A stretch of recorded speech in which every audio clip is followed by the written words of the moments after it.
Hey y'all, thanks again for tuning into this program. Before we dive into the main meat of the show, I just wanted to talk about the sponsorship deal that I'm using through Anchor FM.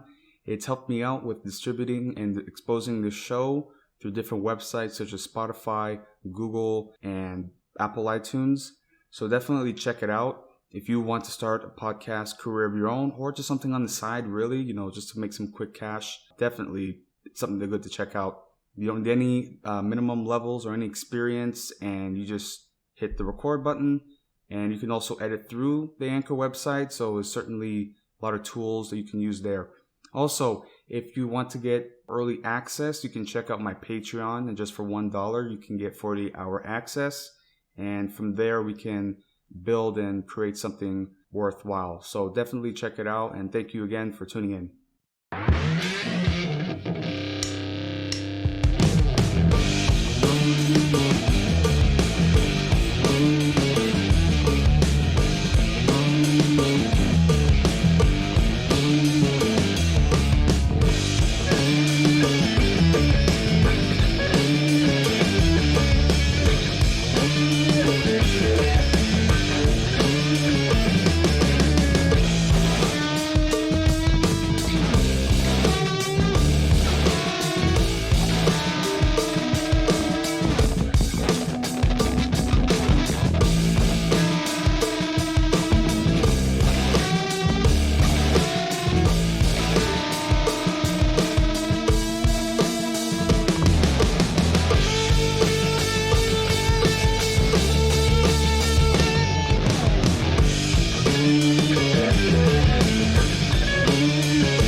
Hello everyone, welcome back. This is Collapse Talk and this is your host Gabriel.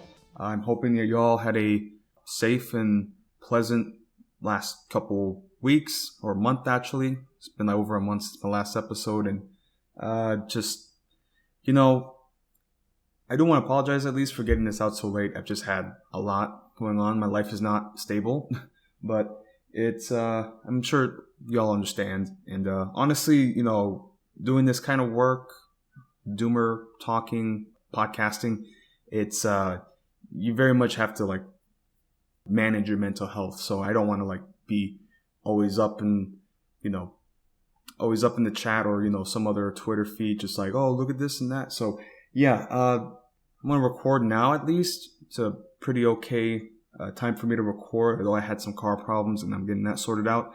But yeah, just a lot happened, obviously.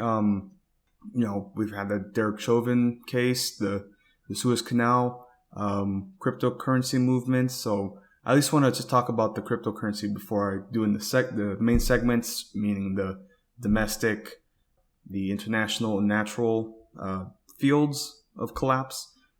But I at least want to talk about cryptocurrency first because I was talking about Dogecoin and other stuff. And yeah, there was a big drive there.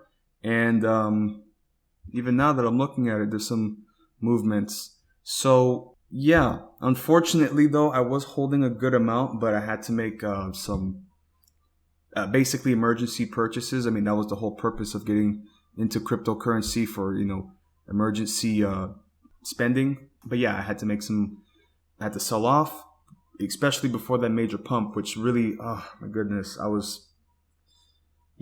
lesson learned there. I mean, it's still early in terms of cryptocurrency, but yeah, man, I'm just reminiscing over how much I could have made if I just held maybe a couple more days. So yeah, so buy and hold. It's still cheap, so definitely do that.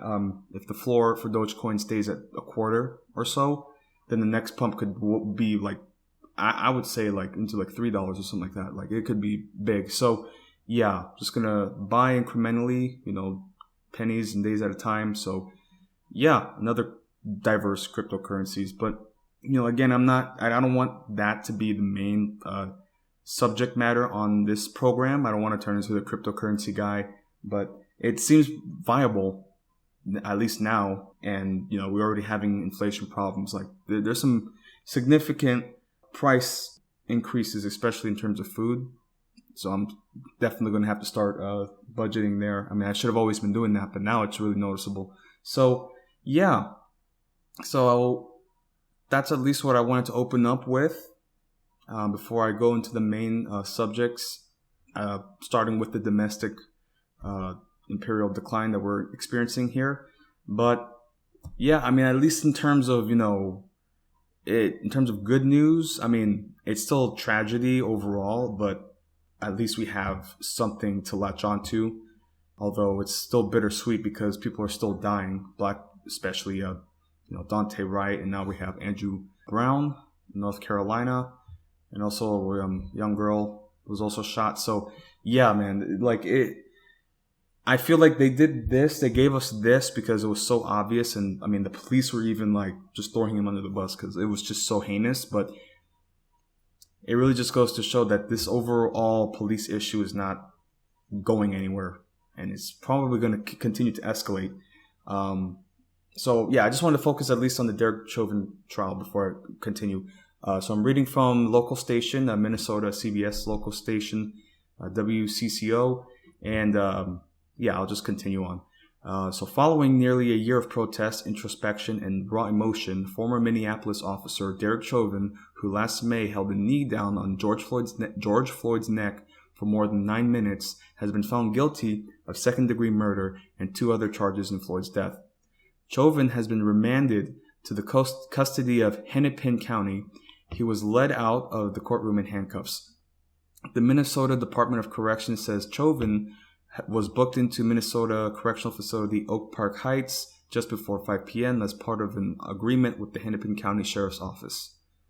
According to a pool report, George Floyd's brother, Philon Floyd, was praying in the courtroom before the verdict was read. "I was just praying they would find him guilty," he said after the conviction. "As an African American, we usually never get justice."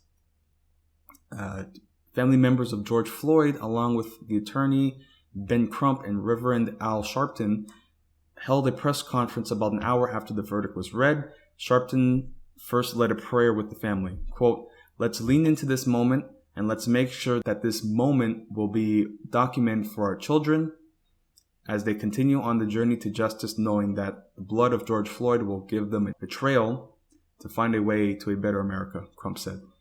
The verdict was read in Hennepin County Court just after 4 p.m. Tuesday. In addition to the second-degree murder conviction, the jury found Chauvin guilty of third-degree murder and second-degree manslaughter.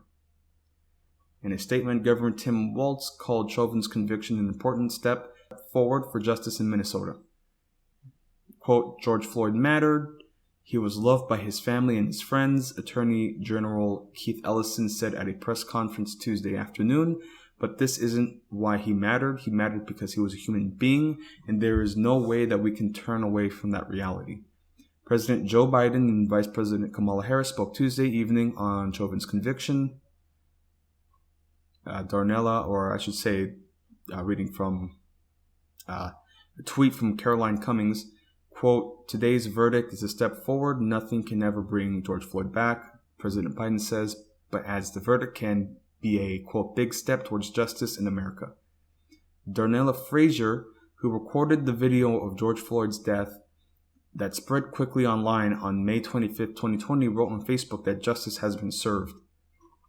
In a statement Tuesday evening, Minneapolis Police Chief Medaria Arredondo, I don't know if I should say that in a Spanish accent, Arredondo, who fired Chauvin one day after Floyd's death and testified against him in his trial, thanked the jurors for their immense responsibility and honorable civic duty. He also called for peace and calm.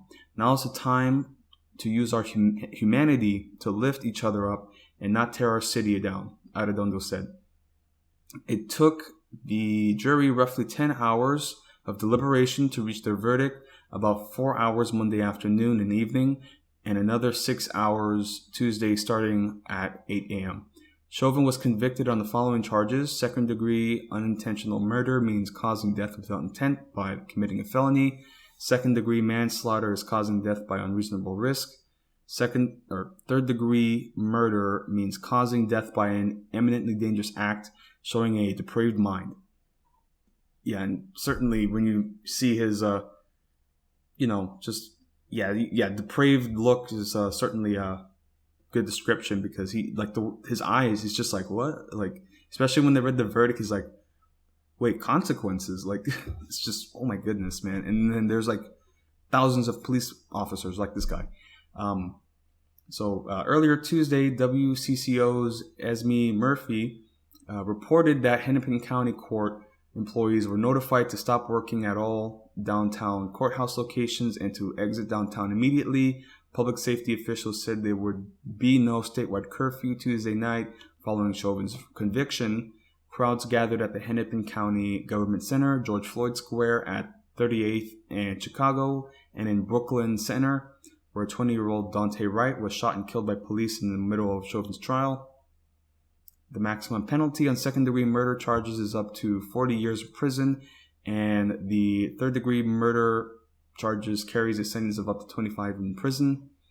The maximum penalty on second-degree manslaughter is up to 10 years in prison. George Peter Cahill said sentencing will take place in about 8 weeks. So there's a bit more, but I think that kind of wraps up exactly what has been going down. And as you also heard me say, that they had another instance of a police shooting with Daunte Wright. So and there's a connection actually. So George Floyd's girlfriend was the teacher of Daunte Wright. So I mean, like, it just goes to show the transitive connection that people have towards this just overall police state.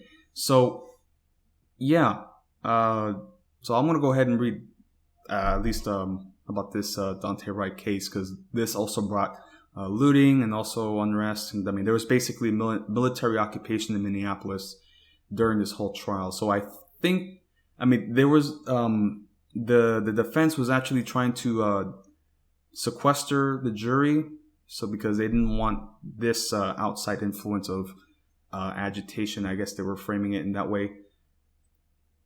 Yeah. So, and of course the judge, he denied that, but I mean, it just goes to show that, like, this, like, problem is not going away. And I'm still going to read another instance of a police shooting, and there's another state of emergency. But I'll continue with Daunte Wright first.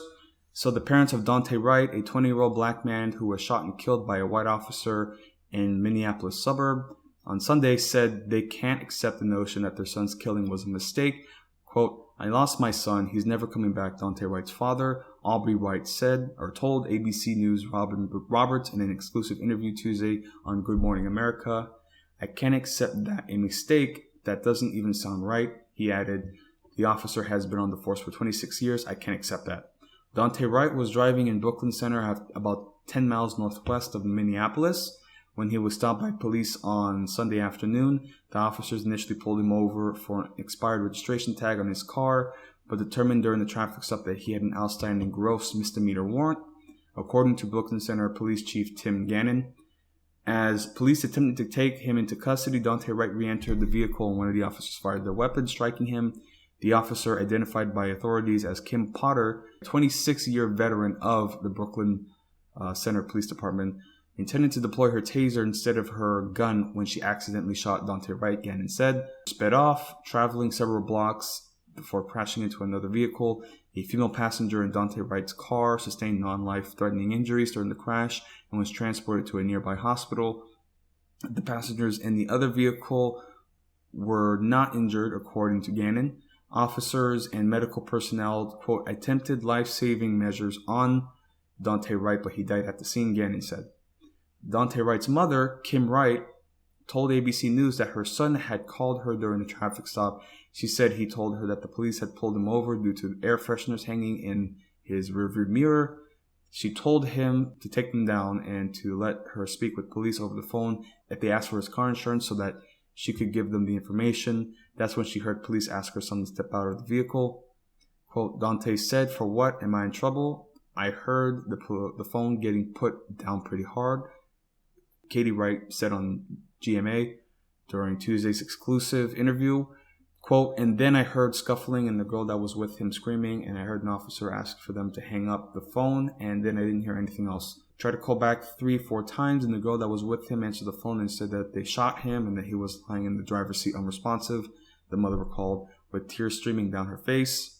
And then I heard an officer ask her to hang up the phone again, and then after that, that's the last time I've seen my son. I haven't seen him since.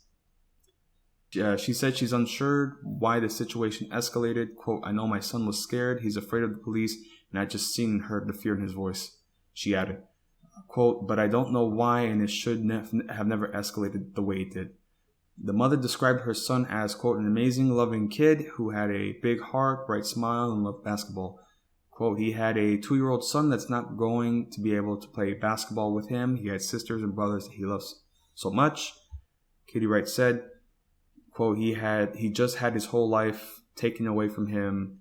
We had our hearts pulled out of our chest. He was my baby boy. Yeah. At least now, though, they have arrested her.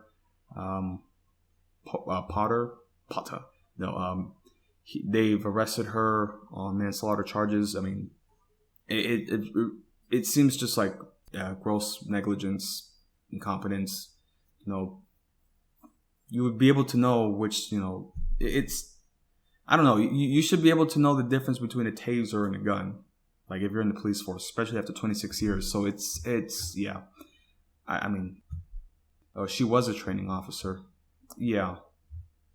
Again, they keep killing us. And this was right in the middle of the George Floyd protest or the George Floyd trial.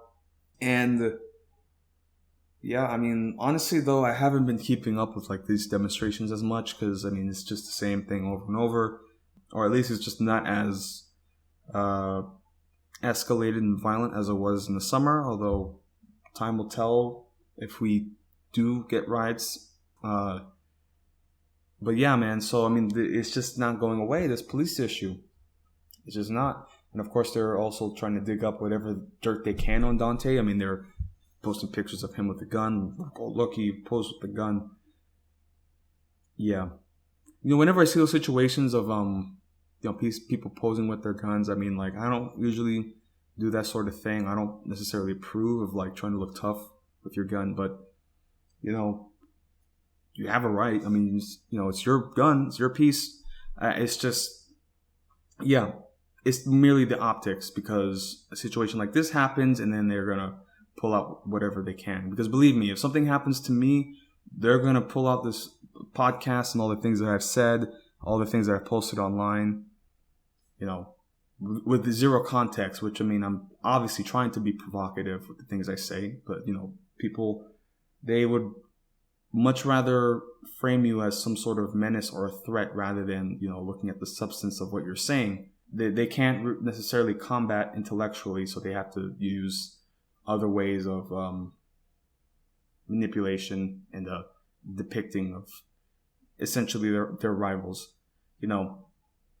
Yeah, I would much rather not have any rivals doing this sort of stuff. But I don't know, I'm getting distracted. I'm talking about Dante Wright. It's just they're gonna do that with Dante. They're also gonna do that with this case with Andrew Brown, another shooting. I mean, like, it just keeps happening over and over and over again. So I'm reading from The Hill. Quote from The Hill. State of emergency declared in North Carolina City ahead of Andrew Brown footage release. And this came out yesterday, so this is like very recent. So a state of emergency has been declared in Elizabeth City, North Carolina, as the city awaits the release of body camera footage of the police shooting of Andrew Brown Jr. Mayor Betty Parker issued a declaration on Monday in anticipation of the footage's release after Pasquotank County Sheriff Thomas S. Wooten said last week that county officials sought to ask a court to release the footage this week. Brown, a 42-year-old black man, was fatally shot by police in the city last week. At the time, deputies were said to be attempting to serve an arrest warrant for felony drug charges. But when a car began to leave the scene, deputies fired at the vehicle. In the past week, a number of activists and politicians have called on local officials to release the body camera footage from the shooting. Wooten said over the weekend that he wanted to make sure the footage's release did not compromise the North Carolina State Bureau of Investigation's current probe into the shooting. Quote, people have falsely claimed that my office has the power to do so. That is not true. Only a judge can release the video, he said in a statement on Saturday. During the press conference calling for the footage's release on Monday morning, civil rights attorney Benjamin Crump accused authorities of wanting to sweep the shooting under the rug. Before you all showed up, they just wanted to sweep it under the rug, as they have done other brothers and sisters who have been unjustifiably killed by the police or by the people that's supposed to protect and serve us, Crump said. It's so very important that we have transparency, because if we don't have transparency, we can never get the accountability. And if we never get accountability, we can't get to healing and trust, he continued. So if we want to heal this community, if we want to heal this family, then Sheriff Wooten, then you need to be transparent. What is it on this video? Quote, what is it on this video that is so damning that you would risk your career and risk losing your job so that the people can't see it? What is it? He added. In her declaration on Monday, Parker said she decided to issue the alert in order to ensure the safety of the citizens and their property, as, quote, city officials realized there may potentially be a period of civil unrest within the city following the public release of that footage. In order to absolutely ensure that the city has all state and or federal resources necessary to protect our citizens during such period of civil unrest, we deem it necessary to declare a state of emergency, she wrote. The mayor said she directs all departments and agencies of Elizabeth City to take whatever steps necessary to protect life and property, public infrastructure, and provide such emergency assistance deemed necessary to preserve public safety.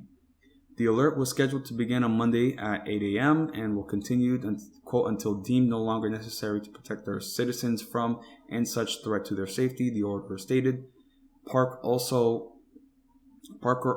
said the city officials will be filing a formal request with the Pasquotank County Sheriff's Office to seek the public release of the footage on Monday.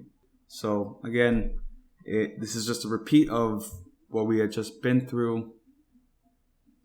And, I get tired of seeing all these police shootings, like these unnecessary killings. So, I don't think I'll see it. But it just keeps happening. And as they said, a felony drug charge, whatever that was supposed to be for. But, they do these raids, right? These SWAT raids, because I'm assuming that's kind of what went down here.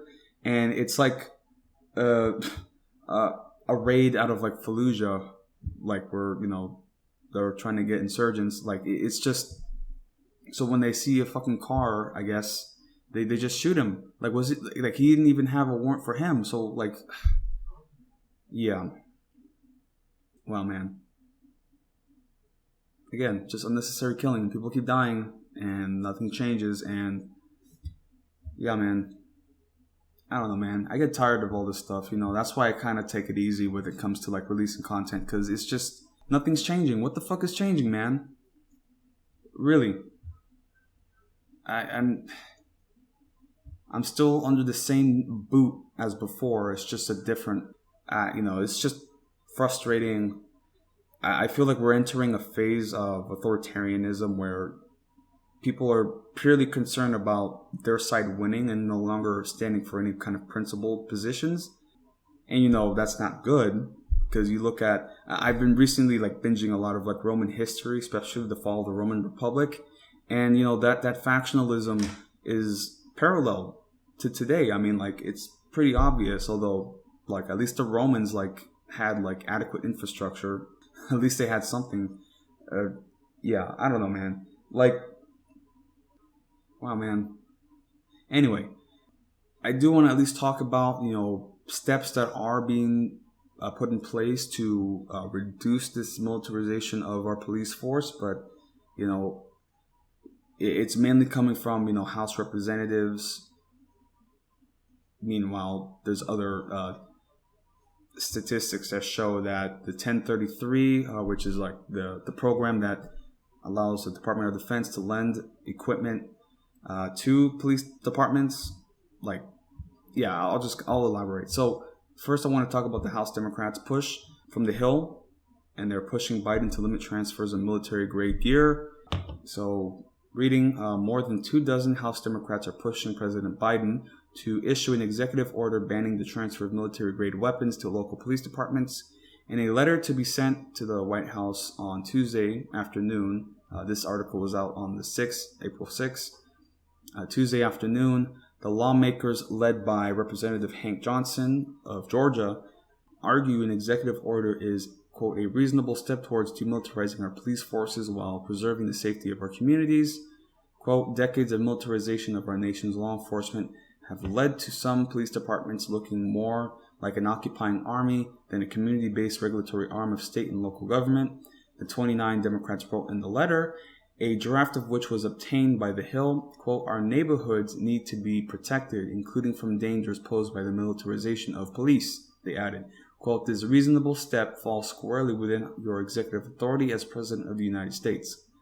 This letter specifically asked Biden to issue an executive order mirroring language in a bill Johnson introduced last month. Johnson's bill would place broad restrictions on what's known as the 1033 program, which allows the Pentagon to transfer excess military equipment to U.S. police departments. Democrats' letter is the latest step in a campaign to push Biden on the issue. In addition to the letter and Johnson's bill, Representative Nydia Velázquez plans to introduce a bill next week that would completely repeal the 1033 program, according to a draft of the bill obtained by the Hill. And tension on the 1033 program was renewed last year amid the nationwide protests over police violence and racial injustice sparked by George Floyd's death in Minneapolis police custody. Quote, law enforcement's response to the civil rights demonstrations last summer shows irrefutable proof of our police force's increasing aggression and brutality. Images of local police and military vehicles with military-grade weaponry trained on citizens exercising their constitutional right to peacefully protest, Democrats wrote in their letter. Former President Obama curtailed the 1033 program in 2015 after local police protests in Ferguson, Missouri, using military-grade equipment, but the Trump administration rescinded the restrictions in 2017. Biden had been expected to reimpose the Obama-era limits on the program as one of the dozens of executive orders he issued in the first weeks of his presidency, but no such directive materialized. A White House spokesperson did not immediately respond to a request for a comment Tuesday on the idea of an executive order mirroring Johnson's bill or whether the president still plans to reimpose the Obama-era limits. The Democrats' letter Tuesday urges Biden to go further than the limits imposed during the Obama administration, saying they, quote, stop short of full reform. Johnson's bill would prohibit the Pentagon from sending police departments controlled firearms, ammunition, bayonets, grenade launchers, grenades including stun and flashbang grenades, explosives, certain controlled vehicles including mine-resistant vehicles, armored or weaponized drones, combat-configured or combat-coded aircraft, silencers, and long-range acoustic devices. Oh my god, it's just insane. It's a fucking military. It's like, and this is primarily, a lot of these police departments are just like, oh, those Black Lives Matter people, we have to arm ourselves. And my goodness, man, our police force, it really is a rogue militia.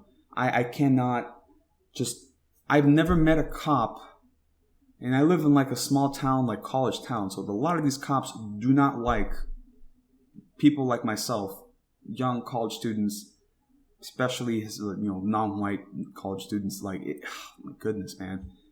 Again, I've had very few interactions with the police, but I just one of these days, man, there's gonna be the wrong cop, man. Anyway, so let me finish this article. The same language was included in a sweeping police reform bill the House passed last month. But that legislation, dubbed the George Floyd Justice in Policing Act, faces an uphill battle in getting the 60 votes needed to pass a Senate with a 50-50 party divide.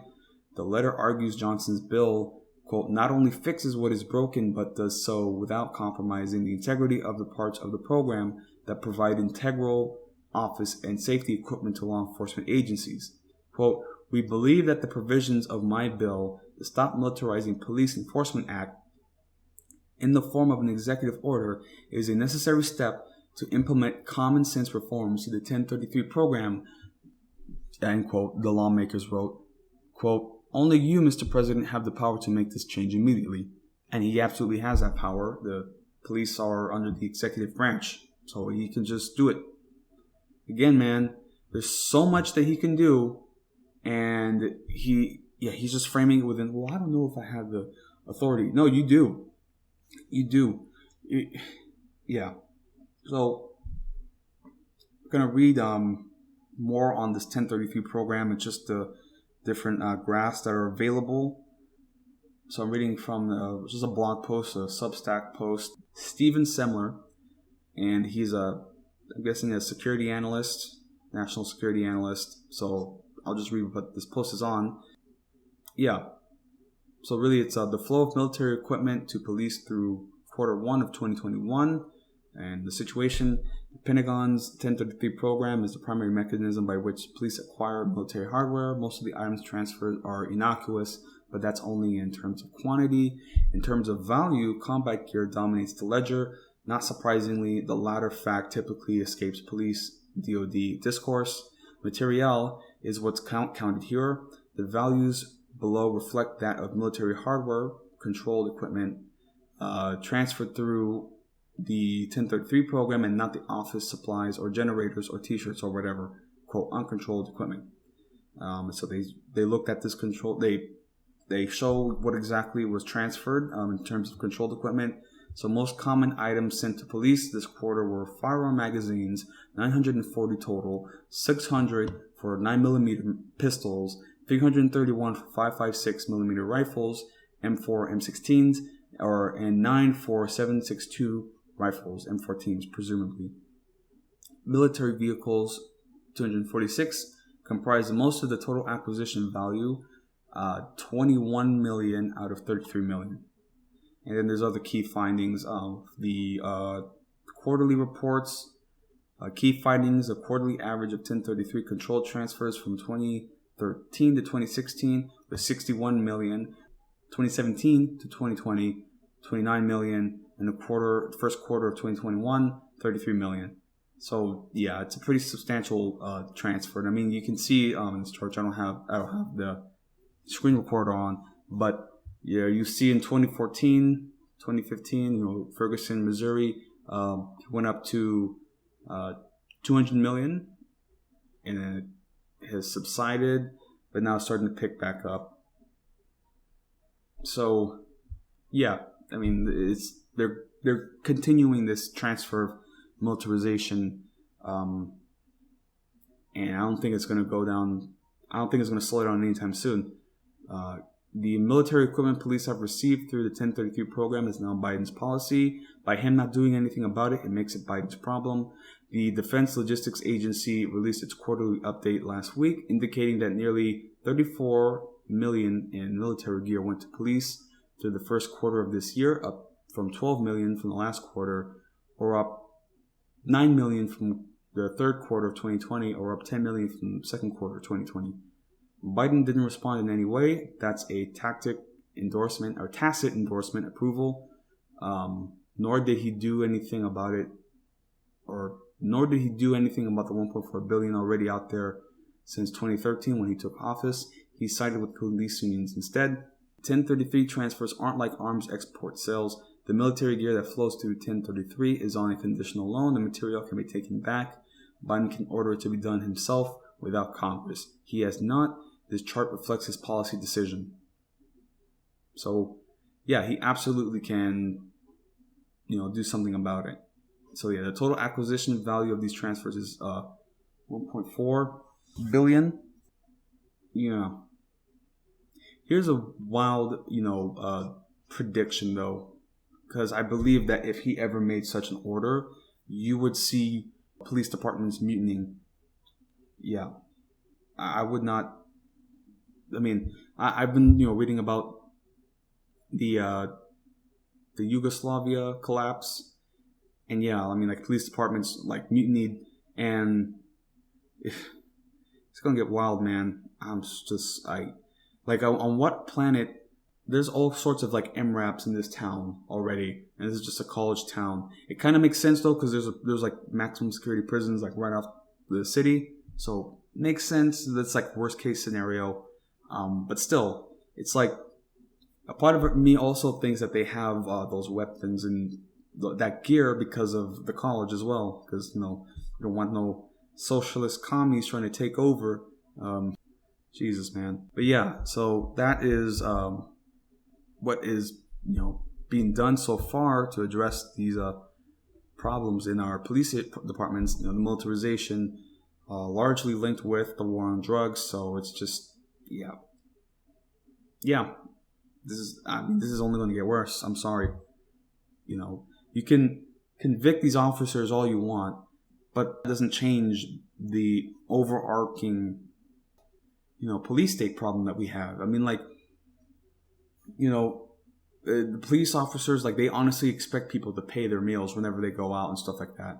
I'm not sure it's like at that point yet where they're like, you got to pay for me. But, like, they got an attitude problem, man.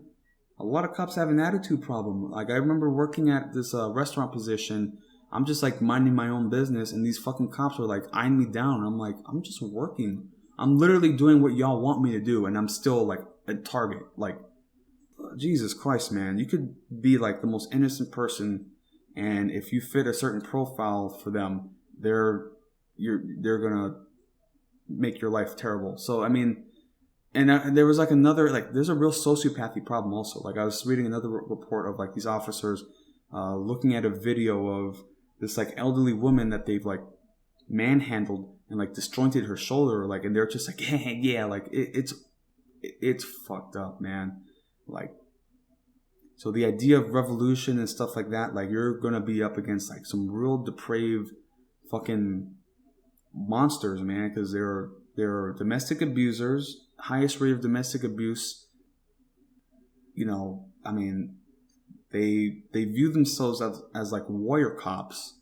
So it's incredibly futile if you think about it, because like you have the knights, right, and the men at arms serving the lords that are not there to protect the peasants but to keep them in line. So it's just like that dynamic has not changed at all. That's basically what they are, except at least knights have some code of chivalry or something. But I mean, these cops, it's just power, pure power, and domination.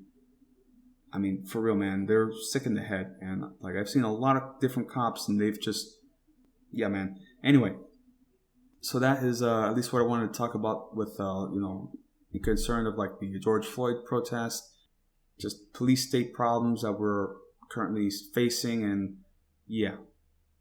So I at least wanted to continue with another issue, especially considering our healthcare issues, healthcare problems, because Lord knows we have that. I wanted to at least elaborate on a proposal from Pramila Jayapal on a Medicare for All Act, which is kind of too late. Everybody kind of forgot the forced to vote thing. Really, like, the whole forced to vote ordeal, people just got distracted by Jimmy Dore. That was it. You guys didn't want to take a real stand on a vitally important issue when you could have had that chance, but instead now you got Pramila trying to say, oh, well, now we're going to do Medicare for all when you've lost all your leverage. So, yeah, and this was back in March. And I mean, obviously it's dead on arrival because, like, you guys didn't, yeah. And I could say some things about AOC, but, everybody gets all wound up about that. So I'm just going to focus on Pramila right now. So reading from her website, quote, today, U.S. Representative Pramila Jayapal and Debbie Dingell introduced the Medicare for All Act of 2021, transformative legislation that would guarantee health care to everyone in America as a human right at a moment in which nearly 100 million people are uninsured or underinsured during a pandemic, endorsed by 300 local, state, and national organizations, and co-sponsored by more than half of the House Democratic Caucus, including 14 committee chairs and key leadership members, and the landmark bill provides comprehensive benefits to all with no co-pays, private insurance premiums, deductibles, or other cost sharing. The Medicare for All Act of 2021 is being introduced in the House of Representatives 1 year to the day that the COVID-19 virus was first confirmed in all 50 states and the District of Columbia. This devastating public health crisis, which has taken the lives of more than 540,000 Americans, has only underscored how the country's current healthcare system leaves millions behind. As unemployment skyrocketed to historic levels during the pandemic, millions of additional families lost their healthcare, and the country experienced the highest increase in number of uninsured Americans ever recorded. Quote, while this devastating pandemic is shining a bright light on our broken for-profit healthcare system, we were already leaving nearly half of all adults under the age of 65 underinsured before the COVID-19 hit. And we were cruelly doing so while paying more per capita for healthcare than any other country in the world, said Congresswoman Jayapal. Quote, there is a solution to this health crisis, a popular one that guarantees healthcare to every person as a human right and finally puts people over profit and care over corporations. That solution is Medicare for all, everyone in, nobody out, and I am proud to introduce it today alongside a powerful movement across America. Quote, a system that prioritizes profits over patients and ties coverage to employment was no match for a global pandemic and will never meet the needs of our people, said Congresswoman Dingell. Quote, in the wealthiest nation on earth, patients should not be launching GoFundMe pages to afford life-saving healthcare for themselves or their loved ones. Medicare for All will build an inclusive healthcare system that won't just open the door to care for millions of our neighbors, but do it more efficiently and effectively than the ones we have today. Now is not the time to shy away from these generational fights. It is the time for action. So, I mean, this is basically, the Medicare for All Act, Yeah, I mean, obviously this is not going to go anywhere because, as I said, nothing's changing. These Democrats are not serious about addressing our underlying problems. And, yeah, come the midterms, I'm probably not going to vote for any Democrats. I'm probably not going to vote at all because I really don't care about this anymore because what the fuck? Anyway, again, this show isn't necessarily for political action because, I've tried to be a little activist and all that, but that really creates a target for yourself and you get a lot of eyes on you, which it's not that I don't want attention. It's just you get attention and you get people who are behind you and support you, but then you also get rivals and people who just want to say mean things about you and, spread lies or, it's very Machiavellian. And I've come to realize that, I really don't want to be involved in, any kind of, political, Game of Thrones kind of situation where I have to, make deals and such. And, yeah, man, I've been watching a lot of Rome recently, and I'm just I would not have survived. If I was in the Senate, I would not have survived at all. You look at Tiberius Gracchus, right? In his little stand against the Senate, and they just killed him. So, yeah, the last thing I want to do is be making this podcast, causing a ruckus, and then, having a suicide by 2 bullets to the head, So, yeah. But, this, of course, the Pramila Jayapal, just introducing, this healthcare act is not going to go anywhere. And again, when I was talking about force to vote, that was it. And we dropped it. So I don't know. I really don't know. Don't care because you guys fucked this up. You got distracted with Jimmy Dore instead of, looking at what he was saying and actually trying to make the strategy work. But now we have no leverage, and the establishment who takes the money from all these lobbies, these insurance lobbies, they're not serious about actually addressing this problem. And they have their Medicare for all. And, one comment I also want to make is about the people who were against, this actual forced to vote issue. Those are the people that could afford to wait. They can afford to wait because they don't have to worry about their immediate bills and such. So they're telling us, hey, this is not the time. All right. You need to wait. I'm not going to suffer, but you need to wait. Meanwhile, my mother is having all these health problems, which I know now I have to fucking take care of this. I mean, once I open up completely about having to drop out, like my life is going to turn upside down and it's going to light on fire, especially when it comes to the relationship with my family. Like, I'm really trying to drag out the minutes and the seconds on this reveal because it's going to be a shit hits the fan situation for me personally. And primarily, it has a lot to do with health insurance. That's the underlying main issue, is how are you going to get health insurance? You're going to be 26? Like, how? That's a really, man, that seems like we should fix that, huh? That's a really big problem. But instead, you would rather target myself, somebody who is ultimately powerless over anything. Like, I'm nobody. And, you get this derision and target because it's easier to target me than to actually target the people who are responsible for everything that's fucked up.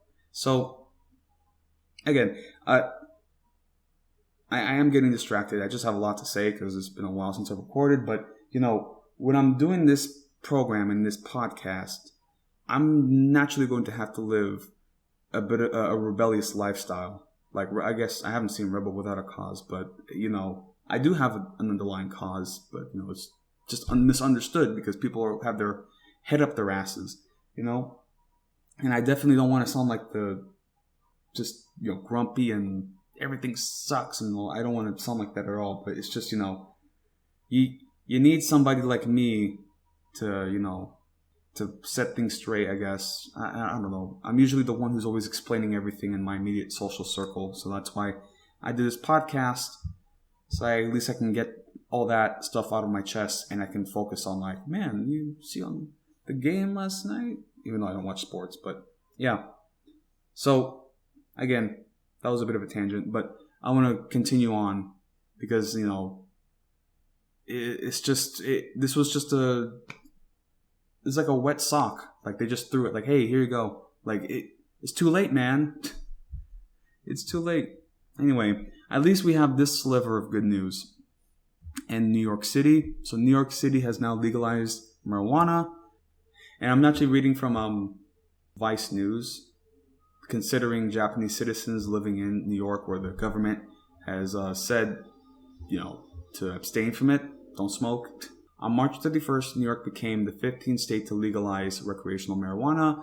Parts of the law were effective immediately, allowing anyone over the age of 21 to smoke pot in designated areas and carry up to 3 ounces of weed or up to 24 grams of concentrated cannabis.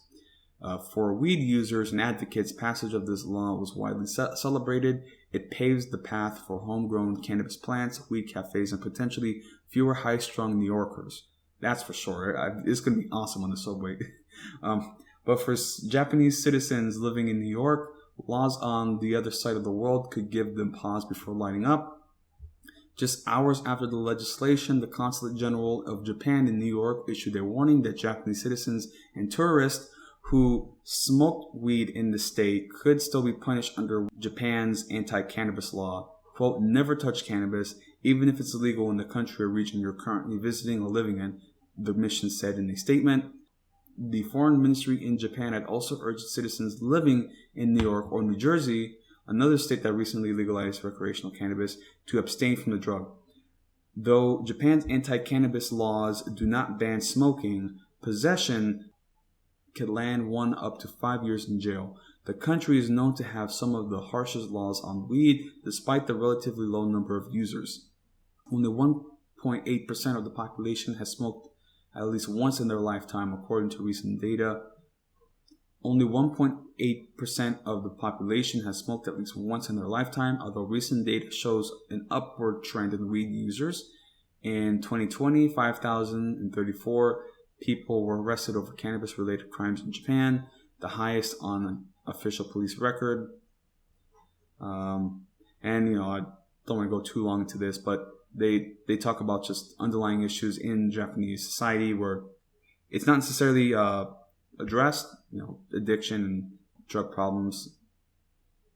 Here we go. Yeah, so I'm reading this quote from an expat living in, or at least a dual citizen living in New York. So Mia Arai, a Japanese-American dual citizen in New York, said that if this was the Japanese government attempt to decriminalize drugs or have rehabilitation centers for drug addicts, the warnings would make sense.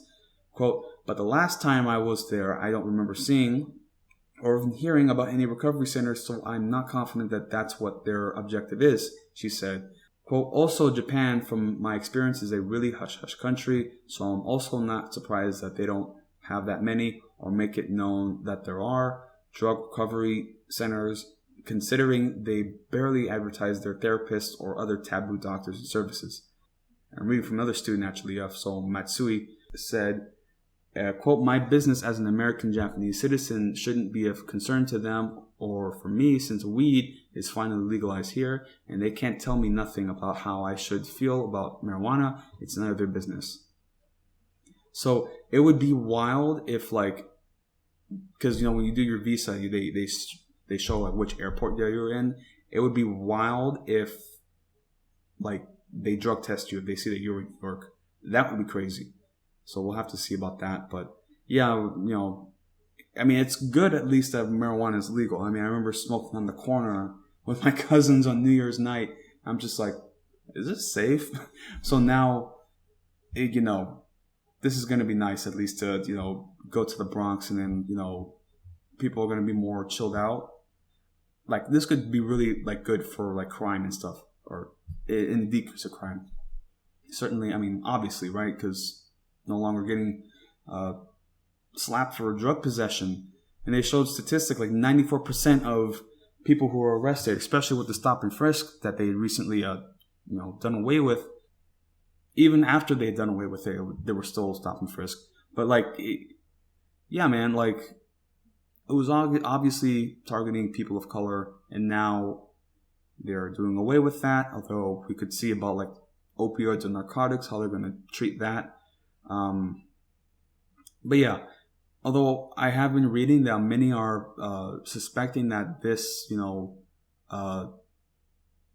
this legalization of marijuana in the state has a lot to do with Andrew Cuomo's scandal, considering sexual misconduct, right?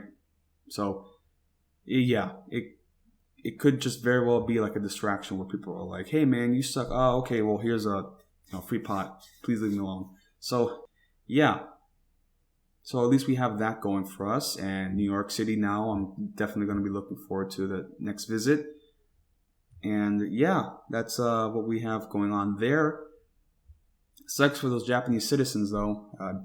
Hope that they don't, get serious about drug testing on return visitors. But anyway, so we have that drug legalization on the state level, when we should be getting it on the federal level, which is not something that this administration is prioritizing. Instead, they're more prioritizing addressing gun violence. And, this is definitely a hot topic because we've had recently now with everything opening up again, the shootings are back. Great. So we had the shooting in Bold. I mean, there's so many that happened in the last month. It's crazy. So I'm not going to just try to look over it. But yeah, we had the mass shooting of the Asian women in Atlanta, and we had a mass shooting in the grocery store in Boulder. Yeah.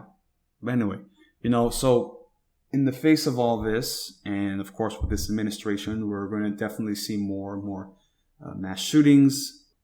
I mean, definitely you could see like a terrorist attack of like some QAnon radicals, attacking a spot. I mean, like it could be like we're entering a new phase of domestic terrorism, that's for certain.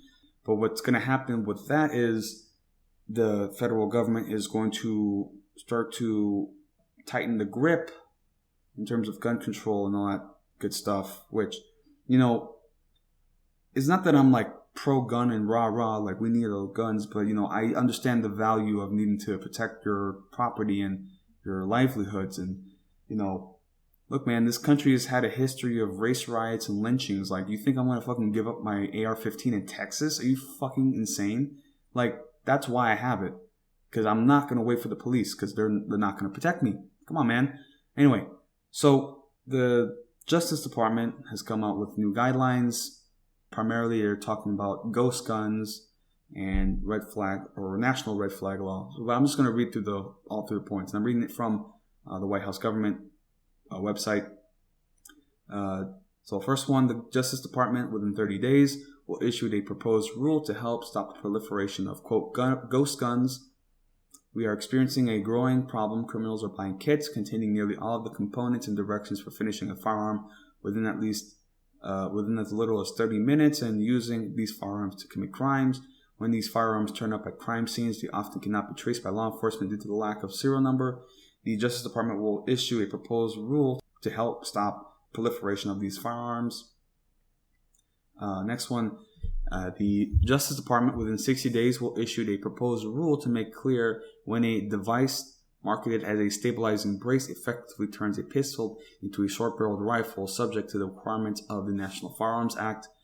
The alleged shooter in the Boulder tragedy last month appeared to have used a pistol with an arm brace, which can make a firearm more stable and accurate while still being concealed.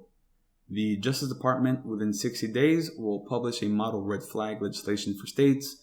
Red flag laws allow family members or law enforcement to petition for a court order temporarily barring people in crisis from accessing firearms if they present a danger to themselves or others. The President urges Congress to pass an appropriate national red flag law, as well as legislation incentivizing states to pass red flag laws of their own.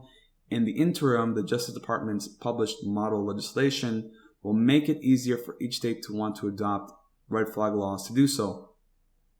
The administration is investing in evidence-based community violence interventions.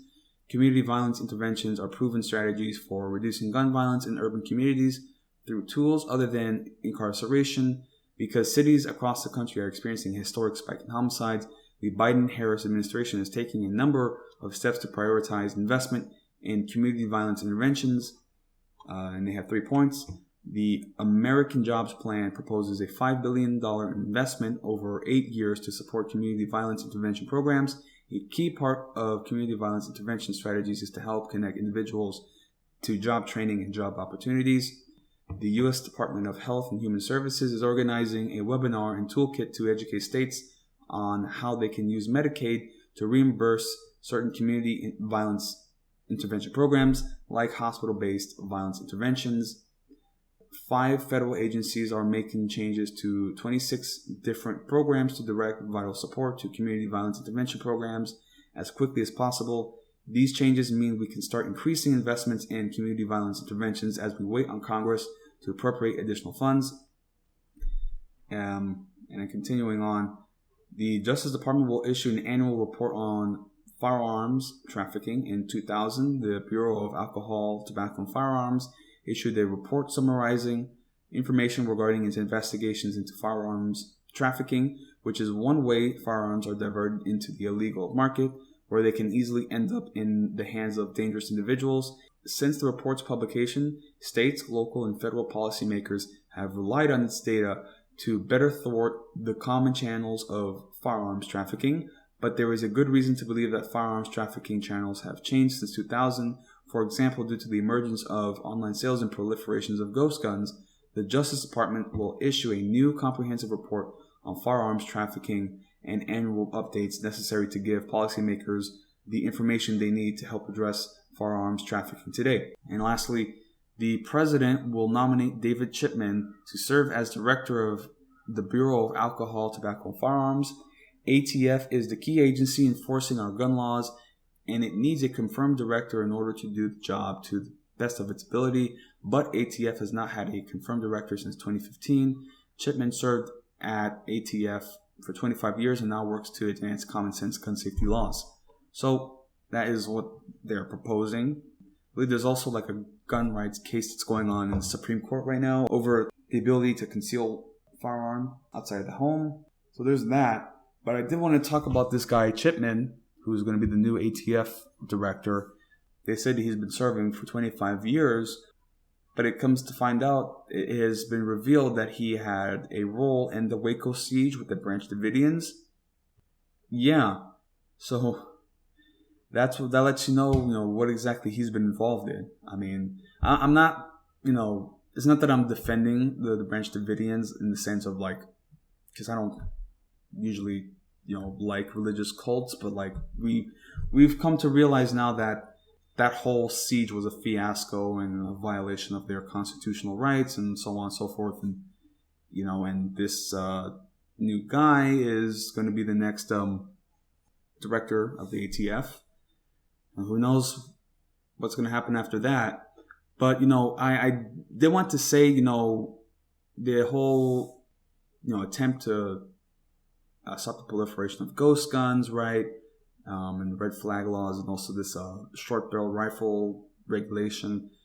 It's always targeting this inanimate object. Okay, it's a gun. It's a piece of metal. It's just, if you leave it there, it's just gonna sit there, right? I did find that problem, that statement problematic. Guns don't kill people. People kill people. But there is some truth to it, though. Because literally, it's a piece of metal. It's just going to sit there.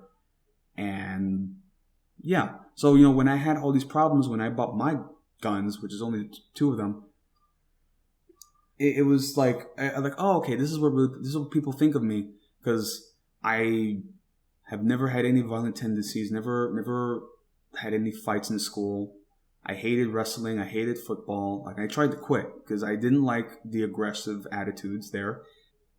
And, I've clearly demonstrated, fights as a kid, that's one thing. But then when you get older, it's different, when you're just a naturally violent person, right? Which was not who I was, or who I still am. I'm not a violent person. But you get treated this way because I guess I'm just seclusive, right? Oh, you don't have that many friends. I mean, I have friends. I just don't need 500 of them, Yeah, man. People, they don't know how to mind their own business. And this is why I have an issue with these red flag laws that they're going to try to make nationally. Because already, I bet people have already talked about me to somebody. Yeah, man. People need to know mind their business because, I try to be articulate when I say these things, but it's the subject matter is so outlandish and it's so doom and gloom that people just don't want to accept it. And then they assume that I have a bigger plan or something. I don't know, man. I just want to be left alone. I don't want to be alone and ignored, but I don't want people in my business, really, my dream is to have land and raise dogs or something like that. That would be idyllic. But no, instead I have to go to college and I have to go to an internship and work in some fucking corporate office or, And anyway, I'm getting distracted because this is really about the gun laws here. And for whatever reason, I always make it about myself. But, I feel like I have to explain myself all the time. But yeah, so we have this ATF and this, gun rights, these gun control measures, right? But what my underlying issue is about, just this piece of metal, right, is that violence in a lot of ways is linked with poverty and is linked with generational trauma, addiction, mental health problems. Violence is inherently irrational unless you have a war society or something like that. And then, violence is only used when it's absolutely necessary under self-defense. But, when you have issues like domestic violence, has a lot to do with financial instability, drug problems, mental health, gang violence, drug war stuff. Again, a lot to do with problems in the home. Very few economic opportunities outside of, selling drugs or sometimes prostitution. Again, man, it's poverty, man, that leads to all this. It's not to say that there aren't people who want to inflict harm and pain. That is entirely different. A lot of that has to do still with mental health treatment and just identifying it early before it manifests into something monstrous. So, yeah, man, there's a lot of ways to address these underlying violence issues in our society. And making it hard to buy guns is not going to fix anything. It's really not. The same with these police problems. Convicting these officers is not going to fix the overarching problem. Yeah. Anyway,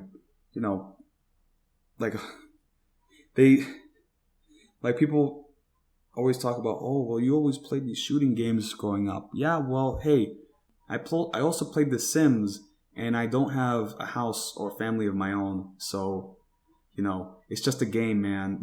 So, my goodness. Anyway, so with that being said, that's what I want to talk about, at least with this gun issue or gun control problems.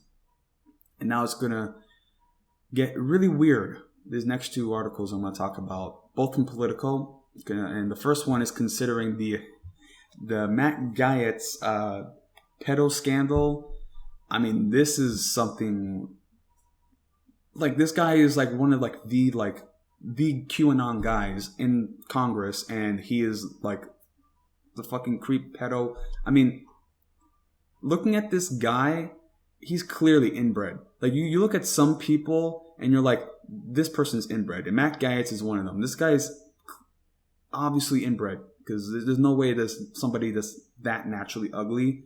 And then also you look at his personality and the work that he does, and my goodness, like, there's just some people who are just born just wrong, and for whatever reason they gain power. They have the wrong wiring in their head, but they're born into positions of wealth and power that they can just coast through life, and they can think that they can get away with this shit. So anyway, reading from Politico, right? Quote, and this is from Miami. The group took off for their Bahamas weekend getaway on 3 separate flights. Most of the passengers which included at least 5 young women, flew out of Orlando on 2 separate private planes. Matt Gaetz flew commercial. The details of that flight, of that September 2018 trip, the details of that September 28 trip are sparse, but they are critical to the allegations against Gaetz, the Florida congressman currently the subject of a federal sex crime investigation that is threatening his career. Gaetz, who has not been charged, has consistently denied the 2 anonymous claims against him that he had sex with a 17-year-old girl and paid for sex. Matt Gaetz's predicament as the subject of a serious investigation became clearer this weekend when federal agents executed a search warrant and seized his iPhone, according to interviews with 3 people who were told of the matter by Gaetz, who changed his phone number in late December. Around that time, the sources said federal agents also seized his former girlfriend's phone before she went into work in the morning. She declined to comment. At the time of the 2018 trip, Gaetz was a top advisor to Republican Ron DeSantis, who was running for governor, and went on to manage his transition team months later. DeSantis has long been a top Gaetz ally, but declined to comment on his legal woes Monday when asked by reporters. In the Bahamas, Gaetz was joined by 2 GOP allies, Halsey Bashars, then a state legislators, and John Pirozzolo, a hand surgeon and Republican fundraiser for DeSantis, according to 3 sources, including one who was part of the group. Also among those on the trip, the former minor who is key to the investigation, whose presence on the trip was previously unreported. According to one of the women in the group who spoke on condition of anonymity, everyone on the trip was over the age of 18, including the woman in question, who had turned 18 years old months before the trip, she said. The woman was born in December 1999, according to a personal website, but Politico has been unable to confirm the woman's official date of birth.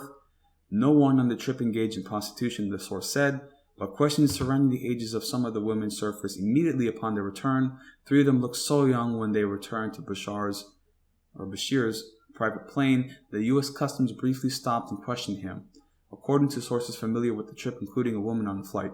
As the investigation intensified this winter, Bashir's abruptly resigned as Florida Department of Business and Professional Regulation Secretary, a post that made him the state's top business regulator, noting he had contracted COVID-19, but he confided to 2 friends recently that he believes he is the subject of the investigation, the friends told Politico.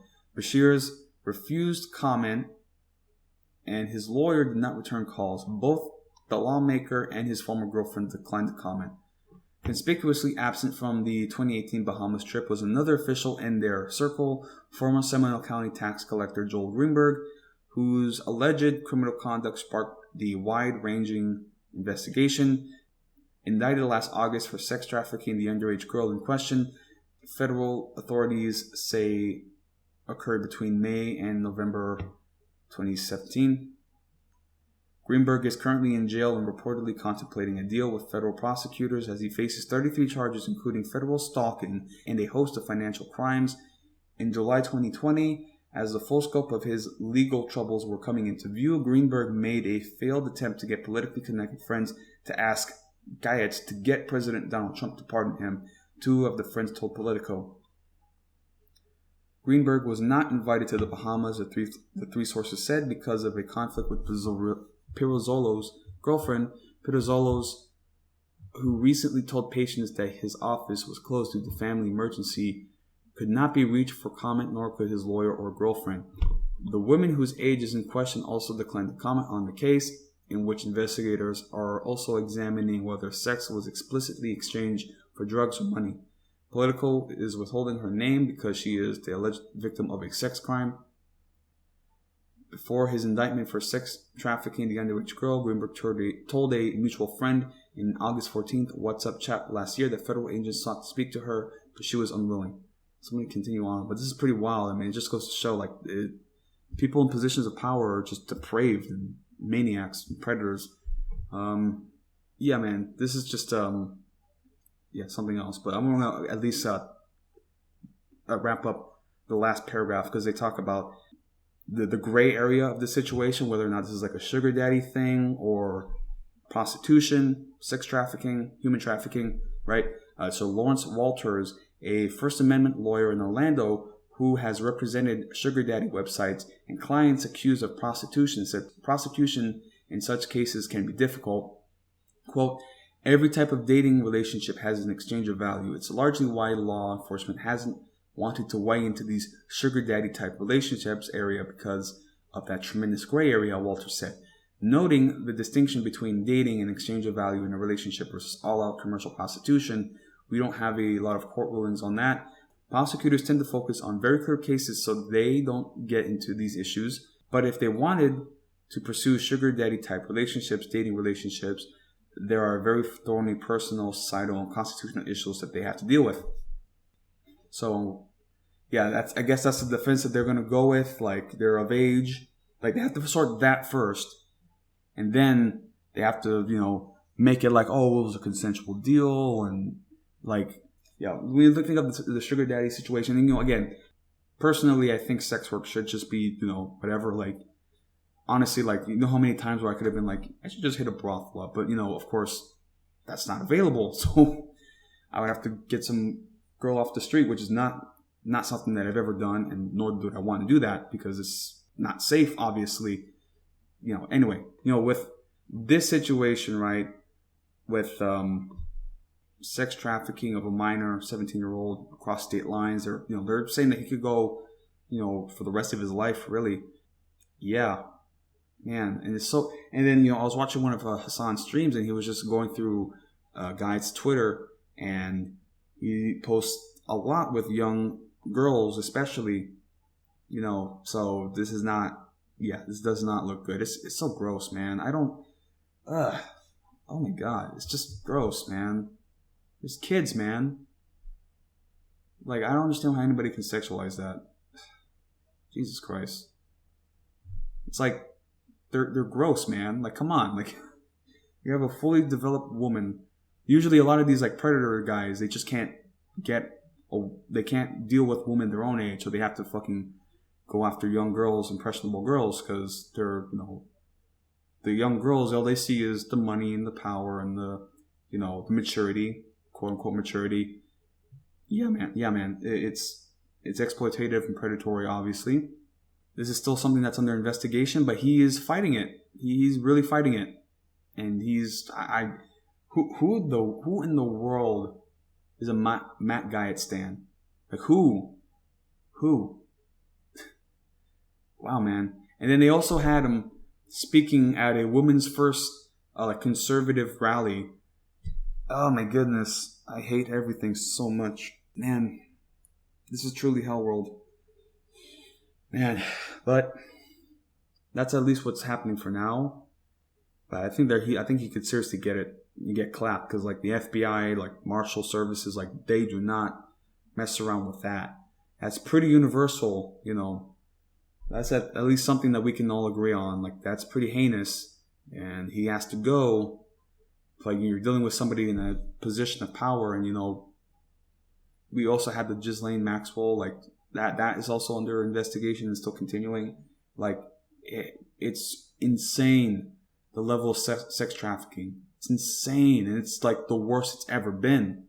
That's what you have to realize a lot with these like underground, like black market, like sort of deals. Like, this is the worst that it's ever been in terms of like slavery, sex trafficking, human trafficking, the worst. And we have to fight it. We just got to keep fighting it, because evil just rears its ugly head for whatever reason, primarily for financial gain. So continuing on. So that's what I wanted to talk about with this Guyot scandal, this sex trafficking scandal. But then something a bit interesting happened, and it was concerning Marjorie Taylor Greene, our girl, QAnon.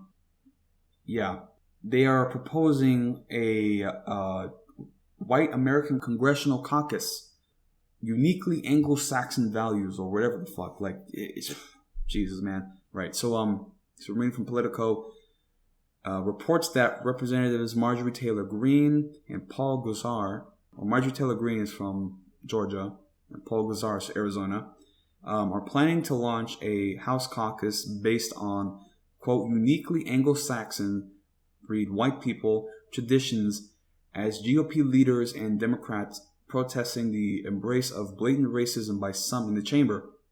All eyes are on House Republican leader Kevin McCarthy, who last night tweeted his disapproval of the proposed new group, but who will no doubt be called on to do more to stop it entirely.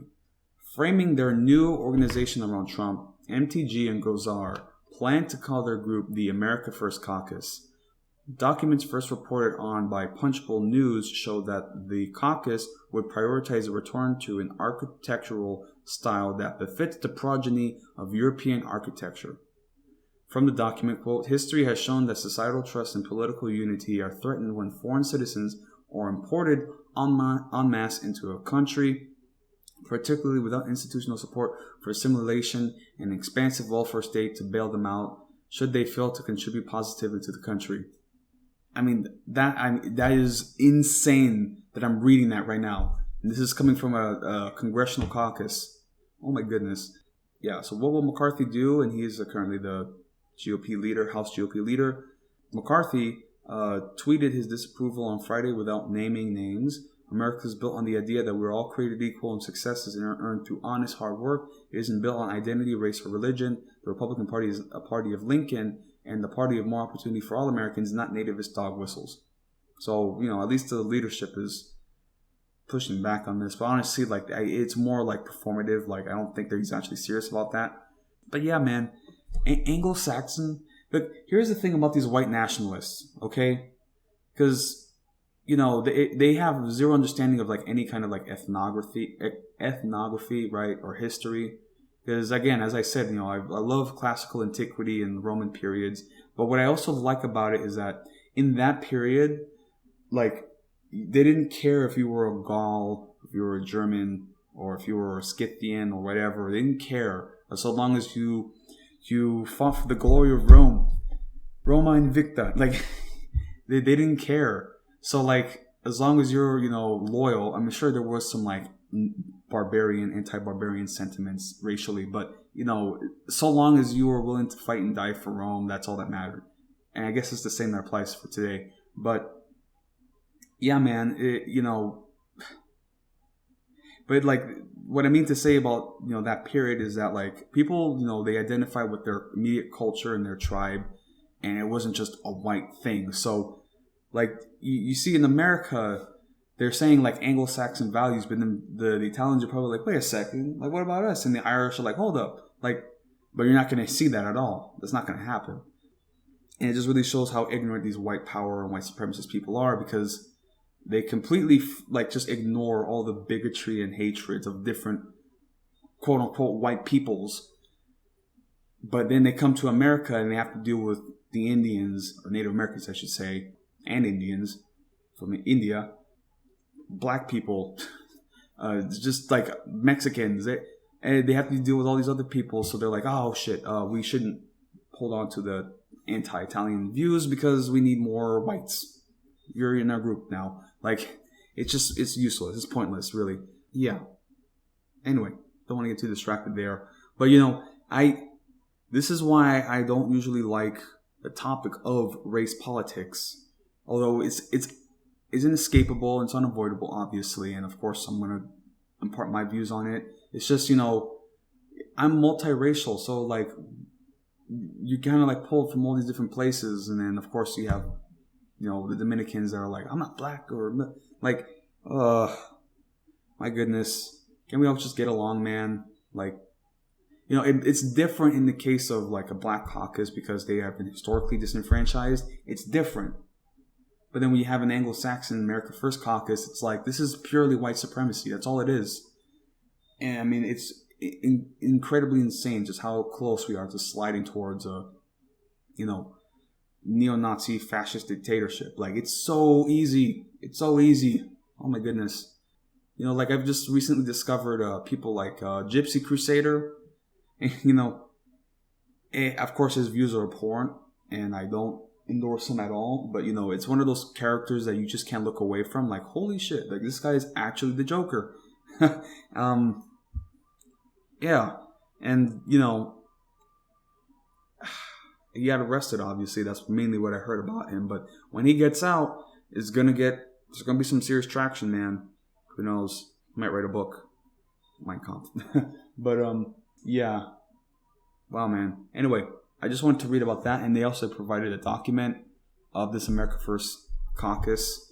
So I just wanted to read at least their main points, right? So their main ones are election fraud, of course, sovereignty, big tech, immigration, infrastructure, foreign aid, national security, coronavirus, trade, the environment, like conservatives give a fuck about the environment, energy, protecting the value of American savings, America First education, and then their last but not least, the Chinese Communist Party.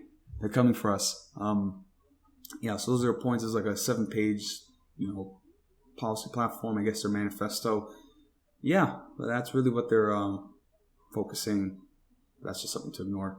So that's what I wanted to speak on with our domestic situation. Of course, I took a lot of time getting this episode up, so there's plenty that I've missed up on. But hey, there's just a lot that's been happening. But there's also a lot that's happened outside of the United States because, there's a whole planet. It's not just the United States. So firstly, I wanted to talk about probably one of the bigger, like, economic stories of the last month, and that was the Suez Canal blockage, the Ever Given. And, that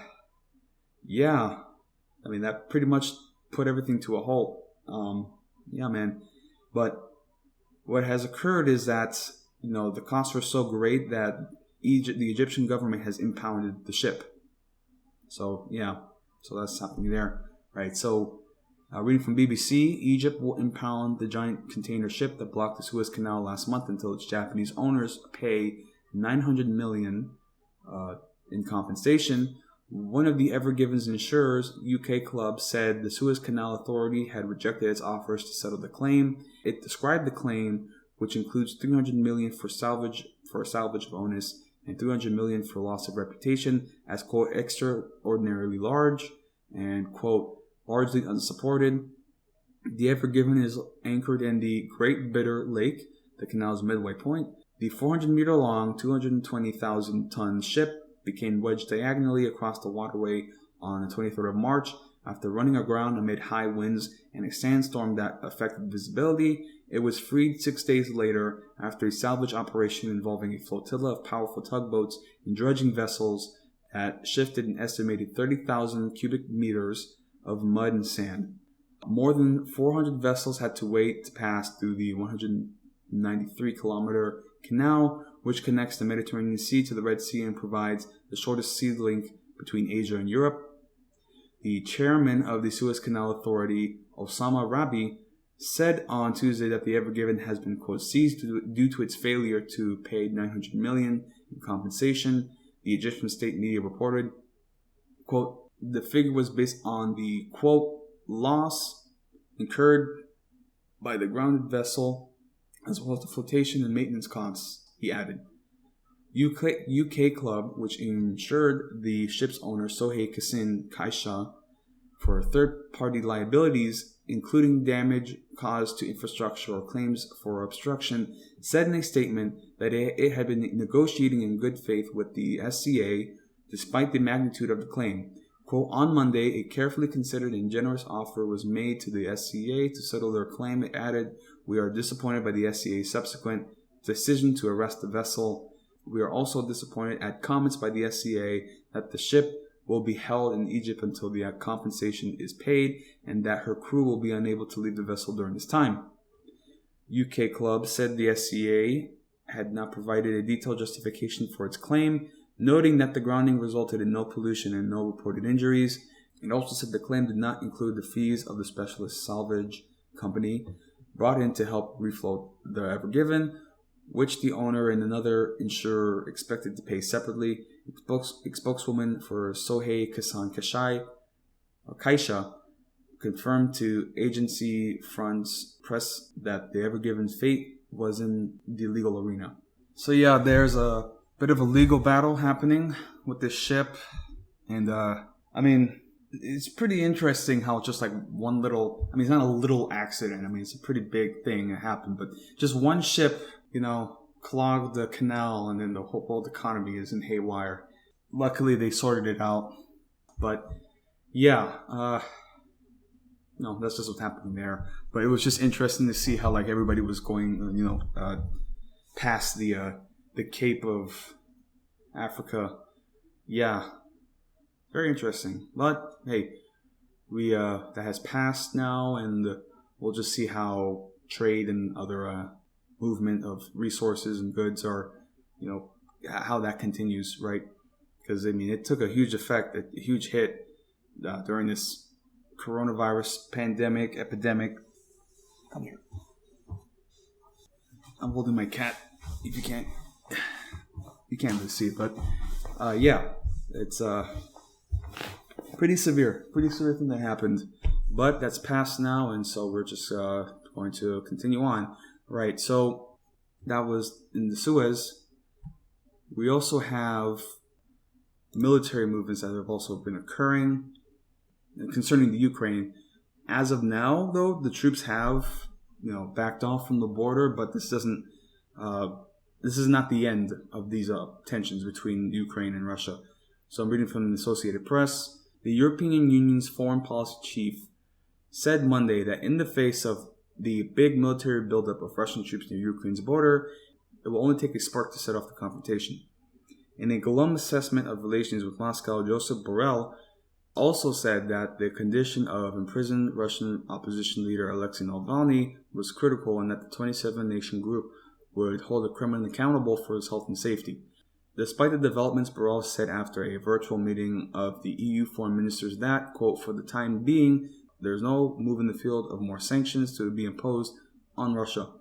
He also said there wasn't a request for a synchronized EU diplomatic move of expulsions in the standoff between the Czech Republic, an EU member state, and Russia following Prague's accusation that Moscow was involved in a 2014 ammunition depot explosion. More dangerous at this time, Borrell said, was the massing of Russian troops, including military field hospitals and, quote, all kinds of warfare. It is the highest military deployment of the Russian army on the Ukrainian borders ever. It's clear that it's a matter of concern when you deploy a lot of troops, Borrell said. Well, a spark can jump here or there. Initially, Borrell told reporters that, quote, there are more than 150,000 Russian troops massing on the Ukrainian border and in Crimea, and doubled down on the figure later before his services had to correct it in a transcript, saying the real figure was over 100,000. Nevertheless, Borrell said that the risk for further escalation is evident. Borrell declined to say where he got the initial 150,000 troop number, but called it my reference figure. It was higher than the 110,000 estimate provided by Ukrainian Defense Minister Andriy Taran on Wednesday.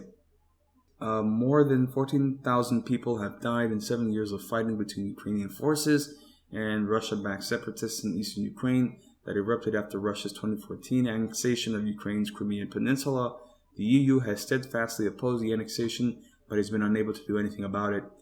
Efforts to reach a political settlement have stalled, and violations of a shaky truce have become increasingly frequent in recent weeks across Ukraine's eastern industrial heartland known as the Donbass.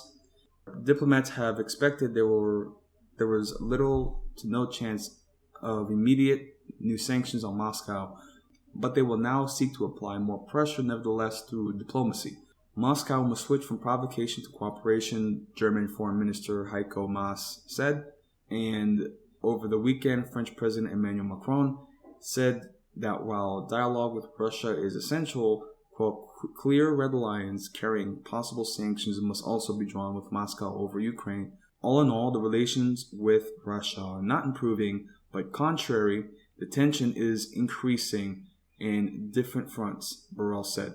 We can call on Russia to withdraw their troops, Borrell said. So that's what's happening there, although they are starting to ease off there, but those tensions are certainly not going anywhere. And I can see those troops being moved around, say, to the Baltic states, right? Estonia, Lithuania, or, some other portion of the country. But that's what's happening with the Ukraine, at least for now. And then they had said about Alexei Navalny's health, and he is dying. Essentially, he's gone on hunger strike. So, he went on hunger strike, but of course they were certainly targeting him and mistreating him. Of course, there's probably daily beatings or something. Who knows? But I'm reading this from CNN. The Moscow prosecutor's office filed a lawsuit on Friday with Moscow City Court seeking to label jailed Kremlin critic Alexei Navalny's anti-corruption foundation known as FBK and its headquarters as extremist organizations. Meanwhile, Navalny's supporters say that his medical condition is rapidly deteriorating. His press secretary said that Navalny was dying, and his doctors said medical tests showed he's at growing risk of renal failure and heart problems. If approved, the move by prosecutors could have serious consequences for Navalny's team in Russia. In Russian law, extremist organizations can be banned and liquidated, and activists who continue to work with them possibly face prison terms of up to 10 years. Quote, under the cover of liberal slogans, these organizations are engaged in creating conditions for the destabilization of the social and socio-political situation, the prosecutor's office said in a statement on Friday. The statement added, the goals of the opposition organizations is to encourage color revolutions, a reference to popular uprisings in former Soviet republics, which Russia considers to have been supported by Western governments. The actual goals of their activities are to create conditions for changing the foundation of the constitutional system, including using the scenario of the color revolution. And yes, they're also saying how Navalny is on hunger strike. They say latest medical tests showed he is at growing risk of renal failure and heart problems. CNN is not able to independently verify the state of Navalny's health. The letter shared on Twitter by a key Navalny ally and head of a prominent opposition doctors union, Anastasia Vasilyeva, said Navalny's doctors have serious concerns about his current health conditions. Quote, we urgently request to hold negotiations in an urgent medical concilium with the medical workers of the medical unit number 33 to discuss the diagnostic tests carried out and the treatment to be prescribed, as well as to take the patient out of critical condition threatening a fatal outcome. A copy of the letter shared by Vasilyeva said, quote, we ask to be admitted to the examination of our patient who has been observed for many years. Earlier this week, FSIN told CNN in a statement that Navalny was treated April 5th through 9th in a medical unit in Penal Colony No. 2 in Pokrovsk, where he is imprisoned. The statement said Navalny was transferred back to his prison squad due to an improvement of his health condition. Navalny said in a post on his official Instagram account on Friday that he is being threatened with force feeding as he continues his hunger strike. Navalny said Friday that his blood test results show his health is deteriorating. He's been diagnosed with 2 hernias and is losing feeling in both hands, one of his lawyers, Olga Mikhailova, said in an interview with Russian media last week. He is on a hunger strike in protest of prison officials refusing to grant him access to proper medical care. The Kremlin said this week that it would not give him special treatment. So that's really what's happening there. I mean, they're also labeling his group an organization, or extremist organization, so they're certainly cracking down on that. So, yeah, I mean, Putin is a czar, and czar's gonna czar. It's just, unfortunate for him. I mean, he's certainly brave in sacrificing everything, literally everything, his whole body and that. Although, I've come to find more about his personal, like, socio-political views. And, he's more of a nationalist. So, yeah. But, I mean, he's standing up to corruption and authoritarianism from Putin. And that's certainly a good thing. So, yeah, man.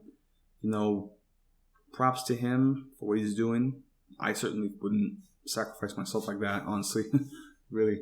But yeah, man, it's different, I guess, because, we talk about the problems in our government, right? But then you look at places like China and Russia where they don't pretend that you have any rights. So yeah. Anyway, that's what's happening there. And I wanted to continue on with some just Chinese military movements that have been occurring, especially with Taiwan. So there have been some incursions into their airspace, and Taiwan's basically saying that they are willing to fight to the end. I mean, an invasion of Taiwan for China could really make or break everything, really, because they could invest their entire navy into this one island and they could be devastated, really. But then again, that also depends if the United States is willing to intervene. I don't know, man. I mean, Taiwan could seriously start off World War III, really. So, yeah. So, reading from Business Insider, right? So, a senior Taiwanese official warned Wednesday that the self-ruled island will fight to the very last day in a conflict with China, which has increased its military activities nearby. We are willing to defend ourselves, that's without any question, Taiwanese Foreign Minister Joseph Wu said, according to the AP. We will fight a war if we need to fight a war, and if we need to defend ourselves to the very last day, then we will defend ourselves to the very last day.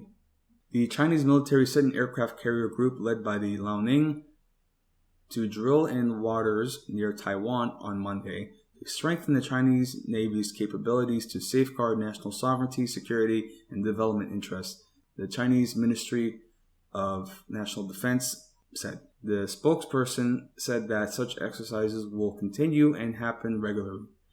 Also on Monday, 10 Chinese military aircraft, including 4 J-10 and 4 J-16 fighter jets, a Y-8 anti-submarine warfare aircraft, and a KJ-500 early warning plane, entered Taiwan's air defense identification zone, CNN reported.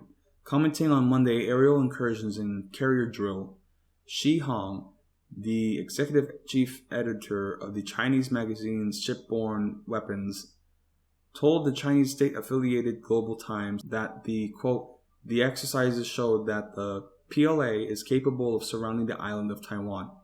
She added that the drills send a deterrent message to not only Taiwan but foreign forces such as the U.S. and its allies that might take action to support Taiwan in a contingency. The U.S. considers the autonomous democratic island to be a partner, often criticizing Chinese efforts to pressure or intimidate Taiwan, and has long supported its defense primarily through armed cells.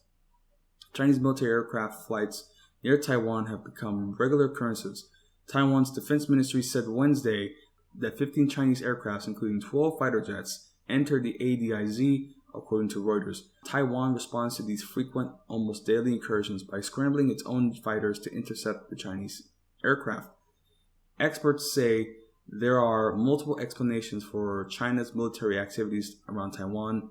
Quote, I view it as both a military demonstration of the PLA's prowess and a political statement about what Chinese leaders regard as their position on Taiwan's autonomy, Rand Corporation senior international defense researcher Timothy Heath said. He explained that such activities also send a domestic political message that Chinese leaders still take the goal of reunification seriously. Then there is the training aspect of Chinese military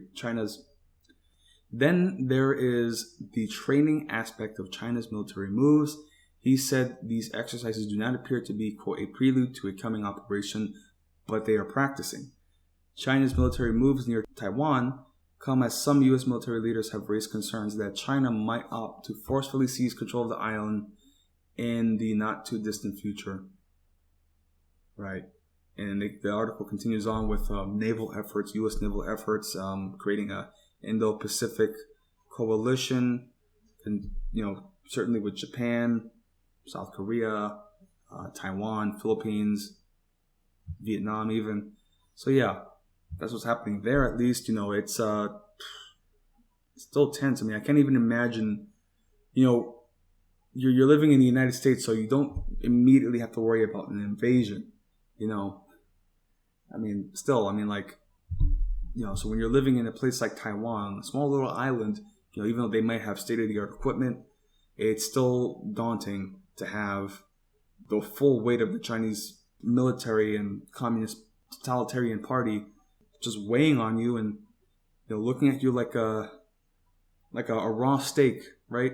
Like they're a tiger and there's a raw steak on a dinner plate. That's Taiwan, and they just want to eat it up.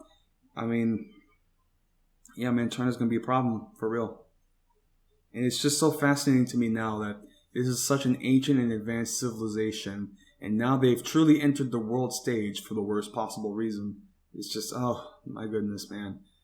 Oh, yeah. So, there's that.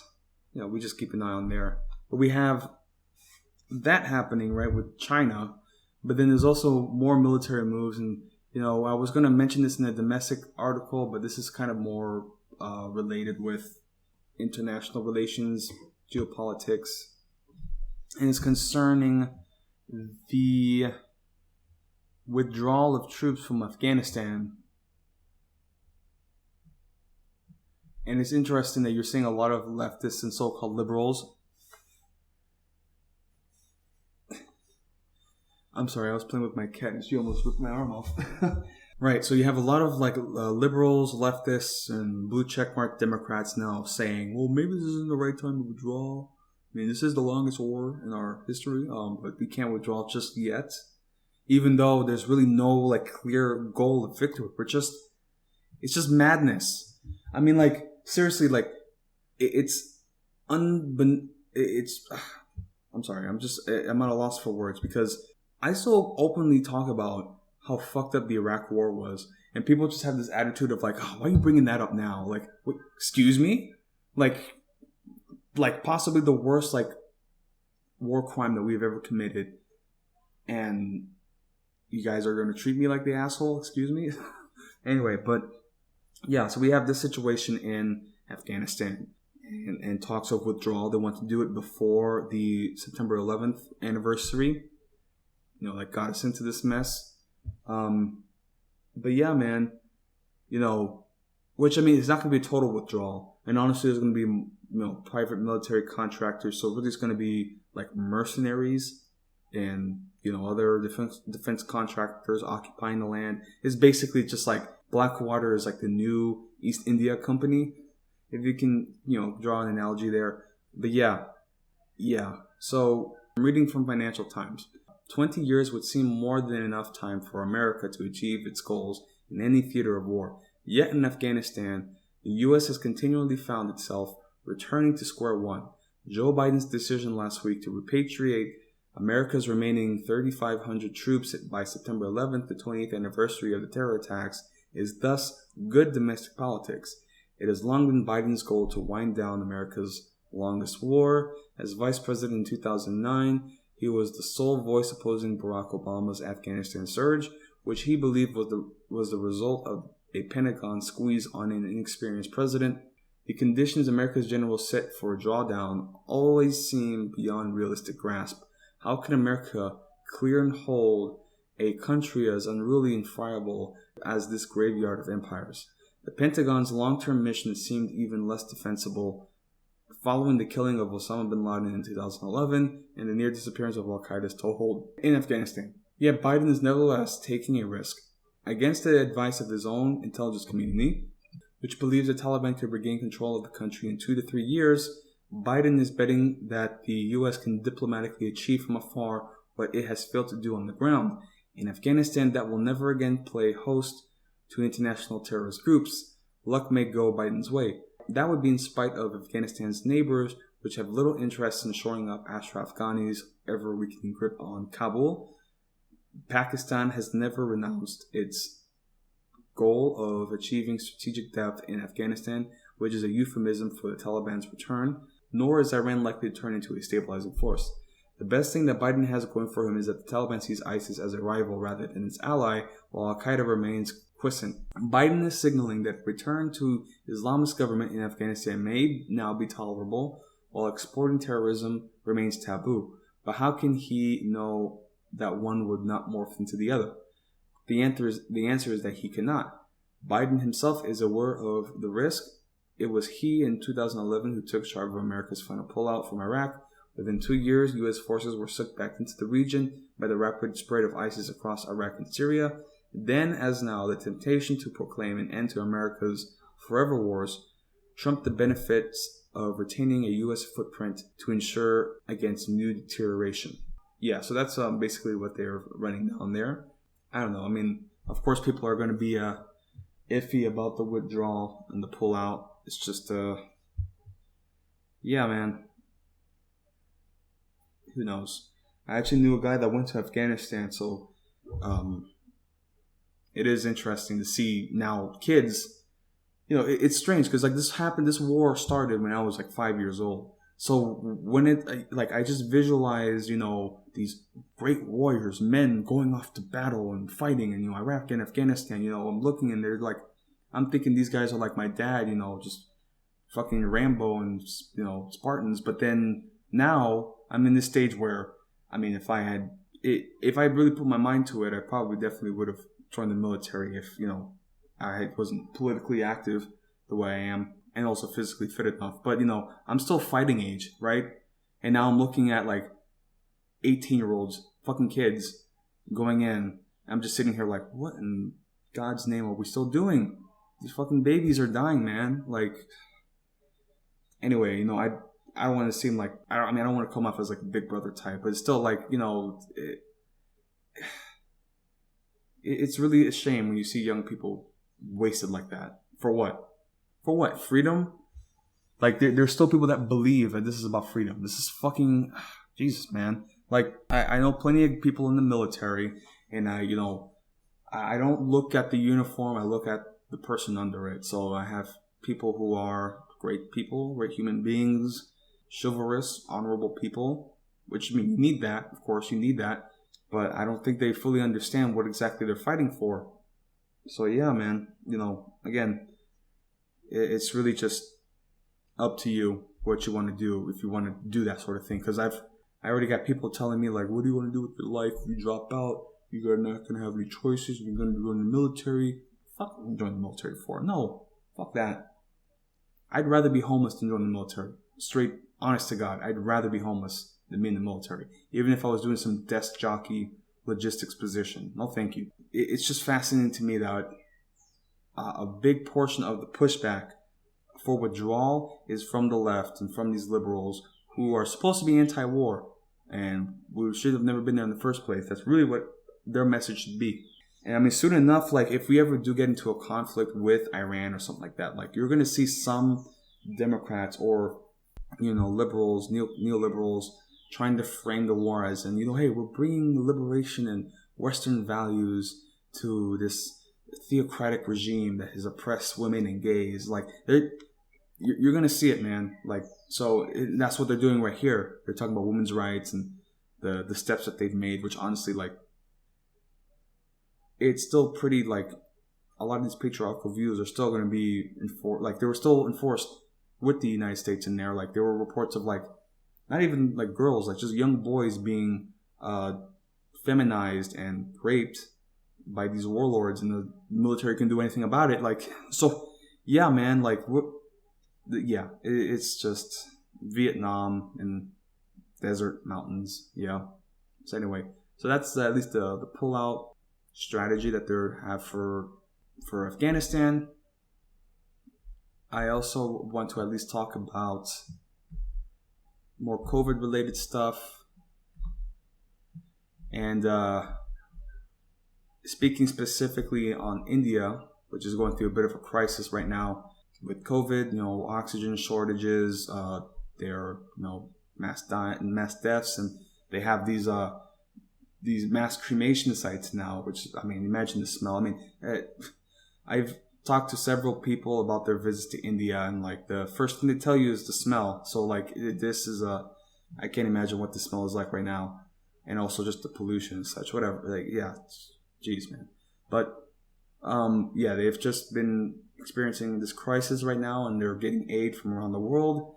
But it just goes to show that this COVID surge is continuing, and it's continuing to mutate, and it's not going away, man. It's not going away. They even found the variant in the Brazos Valley in Texas.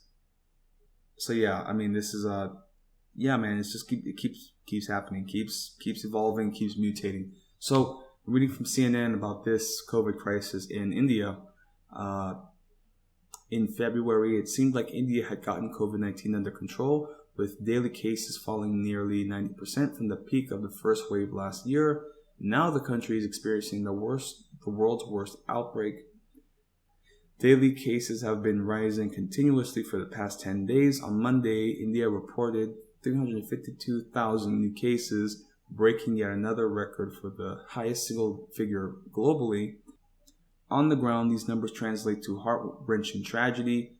Photos show grieving families dressed in full protective suits at mass cremations, performing last rites surrounded by dozens of other burning funeral pyres. Hospitals have run out of basic medical supplies, with many patients dying due to oxygen shortages. Family members are driving from clinic to clinic, frantically searching for open ICU beds for their loved ones. The government has been scrambling to respond to the crisis, while countries around the world offering aid. But for now, the outbreak shows no sign of letting up, and experts warn it could get even worse.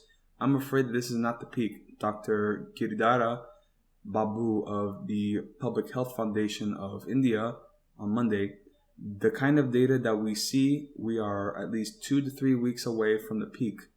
Others say India may be approaching the peak now, sooner than Babu's estimate, but with so many ill and so few supplies available, the country will see many more deaths before the second wave subsides.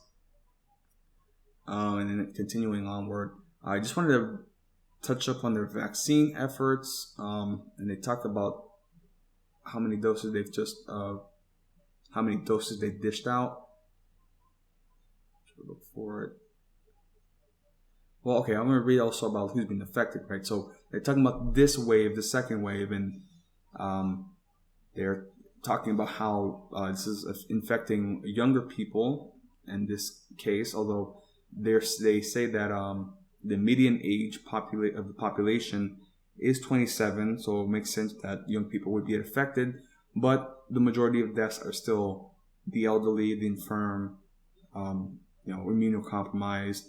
But still, I mean, this is a country of 1 billion people, so I mean, this could seriously cause some major unrest, and they've already had problems with farmers' protests, so this is only going to contribute to that. So what's happening with the vaccines? India is administering 2 vaccines domestically, the AstraZeneca vaccine, known as Covishield in India, and its homegrown Covaxin, developed jointly by Bharat Biotech and the government-run Indian Council of Medical Research, ICMR. In mid-April, India also approved Russia's Sputnik V vaccine. The country started its vaccine program in January for healthcare workers and priority groups and marked its 100th day on April 25th, with the goal of fully inoculating 300 million people by August, but the program had a sluggish start, facing logistical issues as well as vaccine hesitancy among the population, especially towards Covaxin, which was approved for emergency use before the efficacy data of its third phase trial were released. As of April 25th, India has administered 140.9 million doses of vaccines against COVID vaccine, according to the health ministry. So, take that for a minute. 140 million out of 1 billion. Wow, man. India is a huge country, man. So, we're going to have to see what's going to unfold. Because as this outbreak was starting, I'm pretty sure many people were worried about India. And, they were pointing out with the first wave, they had a pretty low death count. I mean, it was lower than the U.S., for Christ's sake. But now it's starting to pick up. And, it might get nasty. It might get pretty nasty. Yeah, that's what's happening there. And, of course, the government's having a response. U.S. is sending aid. They're rationing oxygen cylinders from industrial use so that they can use it for medical use. Yeah, I mean, this can get pretty bad. But that's in India, right? Which is a key strategic ally. And their crisis that's going to continue to spiral because they say they're like 2 weeks away from the worst of it. So that's might get really nasty. So there's that. But then there's also the crisis within Brazil, which I think is also going underreported. So they say that like the heads of the armed forces have resigned. People are still getting sick, and there's medical supply shortages, food. Like it's a serious crisis, and this is Brazil. But yeah, Brazil's Bolsonaro is facing the biggest crisis of his presidency after the heads of the Army, Navy, and Air Force all quit, and the country recorded its highest daily COVID death toll. The unprecedented resignation of defense chiefs is being seen as a protest at attempts by Bolsonaro to exert undue control over the military. Mr. Bolsonaro's popularity has plummeted over his response to COVID-19. Nearly 314,000 people have died, with a new daily record of 3,780 on Tuesday. What's the situation with COVID? Worldwide, Brazil has the second highest number of total confirmed COVID cases with more than 12.6 million. Only the United States has more. Worldwide, Brazil has the second highest number of total confirmed COVID cases with more than 12.6. Only the United States has more. It is also the country with the second highest number of COVID-related deaths since the pandemic began, and its daily deaths currently account for about a quarter of all coronavirus fatalities in the world. Absolutely insane. And then here's a chart. So countries with the most recorded deaths, of course, United States, USA, 550,000. And Brazil, 313,000. Mexico, 201,000. In India, 162,000. So we're going to see how that continues to grow. In India, I would believe that number is certainly higher than that, but who knows? But with this current COVID crisis that India is experiencing, this is certainly going to pick up.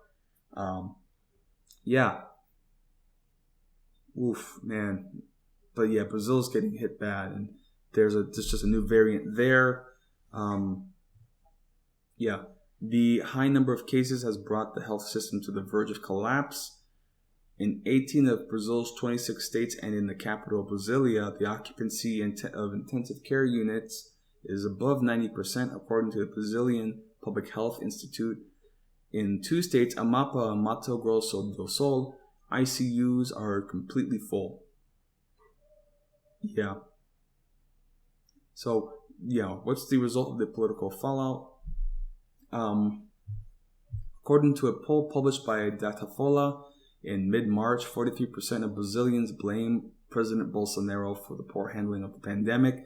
The far-right leader has consistently opposed lockdown measures, arguing that the damage of the country or the damage to the economy would be worse than the effects of the coronavirus itself.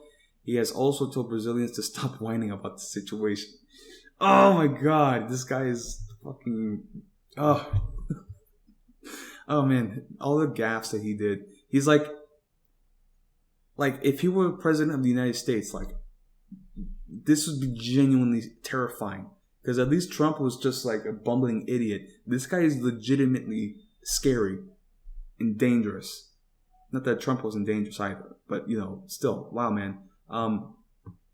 While his stance made him popular with anti-lockdown protesters, his popularity is falling. In a poll conducted in mid-March, 54% of respondents said his management of the COVID crisis was bad or very bad, up from 48% in January. Bolsonaro was a divisive figure even before the pandemic hit, and the rapid spread of COVID seems to have further hardened opinions. Dr. Fallout polls suggest that while the percentage of those who said they never trusted the president's word rose from 41 to 45% between January and March, those who say they always trust what has only dropped slightly 19% to 18% in the same time frame. However, in recent days, the government has been further weakened by a deep political crisis. And they talk about the resignations of the head of the armed forces. It has a lot to do with just Bolsonaro, having positive opinions of the 1964 coup, and the military rule. I mean, imagine that. You have literal fascists in power who are reminiscing over a time when there was no democracy.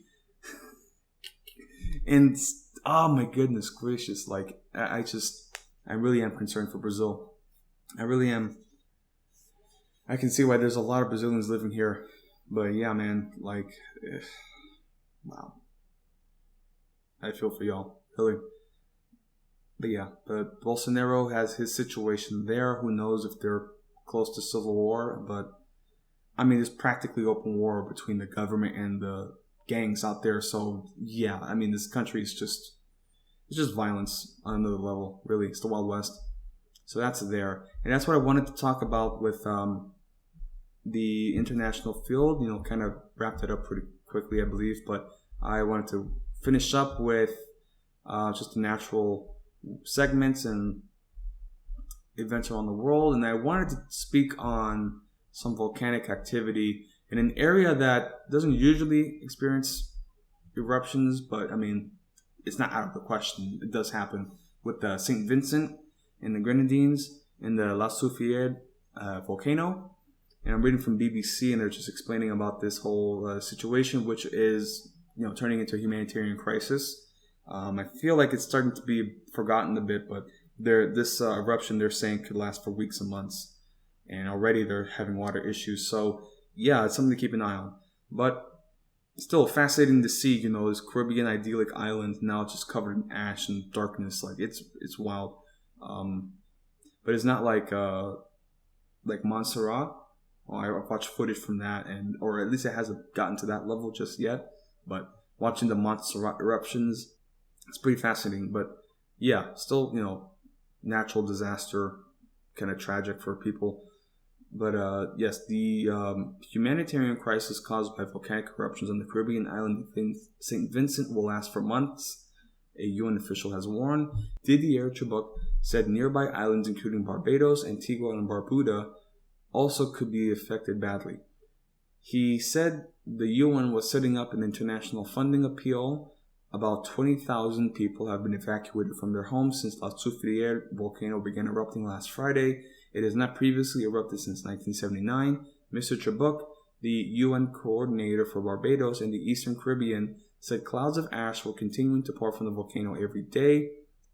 Quote, "We are expecting that continuous explosions of ash will fall. We are expecting that continuous explosions in ashfall will continue over the coming weeks in St. Vincent and the Grenadines, but also in neighboring islands such as Barbados, which has also been severely affected, as well as St. Lucia and Grenada," he told reporters. He described the situation as, quote, "a crisis that will require a humanitarian response, but also a response in terms of rehabilitation.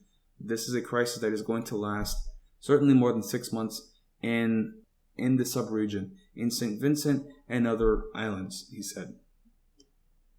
The UN says about 4,000 of the displaced are now living in 87 shelters, many of whom lack basic services such as drinking water.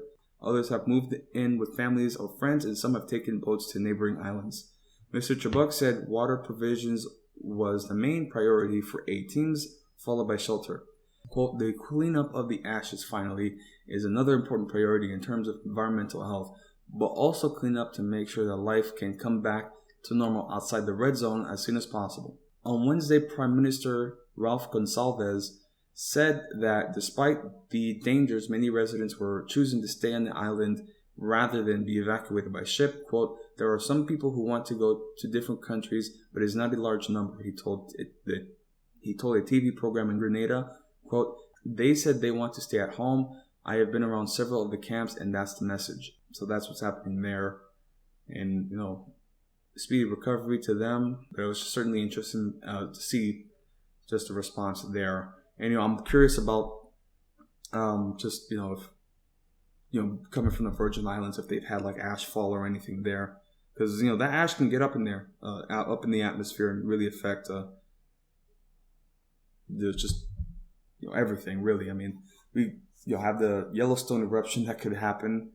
And, that could literally destroy like civilization as we know it. So, volcanoes can cause serious effects. And for this island nation, it's certainly disruptive, although they've been, used to it, over the periods. I mean, when you live next to a volcano, you're naturally going to, expect it to erupt. I mean, at the very least, with the proper seismic, equipment, you can usually predict when an eruption is about to occur, which they were able to detect and make the proper procedures and evacuations. But yeah, that's what's happening there. There's some other volcanic activities that have occurred around the planet, but I wanted to focus on this specifically because it's causing such a disruption to people's daily lives, and just to examine how to move forward and how people are handling it. So yeah, I mean, of course, people are trying to weather it, so we'll see what happens there. But yeah, so that was what's happening there. And I wanted to talk about also just different weather events that have been happening in the South. Lately, we've been having some thunderstorms, rains. There's been floodings in some parts of the country, like especially Tennessee and such. At least in my local area, we've just had, or at least today, right now, it's cloudy. We've had some showers, but with all this cloudiness, we still haven't had like consistent rain. There was only like one day of like a downpour that we had recently, but never like, consistent rain throughout the day. So it's really wild. Like some days you're just like, okay, it's a bit hot out. You could deal with some clouds and rain, and then the rain and the cloud comes and it's a downpour, like a monsoon. So like, okay, whoa, that's too much.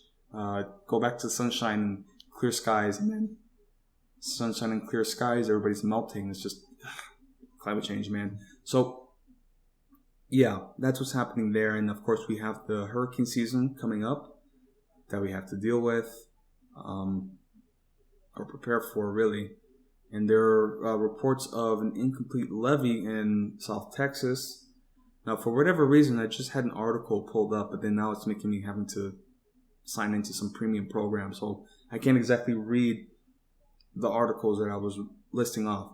But the synopsis of it is that under Trump, they had to basically make openings for like heavy equipment and machinery to move through the levee to construct on the border wall. But now with this Biden administration, they've effectively halted border construction, although there's still reports of it continuing. So it's really in limbo at the moment. But with this levee that's in South Texas that they had to open up, they aren't filling it in. There's really no efforts to fill it in, and we're like basically a month out from hurricane season. And the locals are worried because their whole town could be flooded and wiped away if things aren't taken care of. But yeah, that's at least what's happening for here. I mean, apart from like small rainfalls, I think we're kind of entering a drought period. I don't know how to describe it, because we get some rain, but not enough rain, if that makes sense. And I certainly feel like a drought is possible, but who knows? We still have to see how everything is happening. But yeah, I mean, I'm looking at my radar, and yeah, the fires are starting to pop up. So I'm at least glad that there's some rain clouds, I guess. But there's green, so that's good at least. Because after the snowstorm, everything was dead, and that was really freaky. But it's good to see some life back. And I hope it stays that way. And I hope we get consistent rain showers and cloud cover throughout the summer, because this heat is killer, man. We definitely don't want to get any fires out here. But I did want to talk about another fire situation that is occurring in South Africa. South Africa is on the collapse radar, and it's a case of arson. And they're saying that a man has been detained in relation to out of control fires in Cape Town. So reading this from CNN, the out of control fires in Cape Town, which began on Sunday morning and continued to blaze 24 hours later. Quote, one suspect in his 30s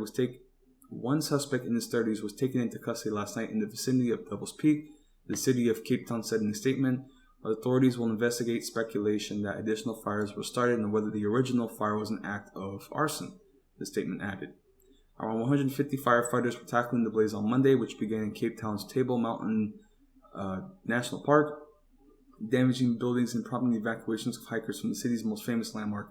Adverse weather conditions are hampering firefighters' efforts to put out the blaze, according to the city of Cape Town, which said the blaze is not under control yet.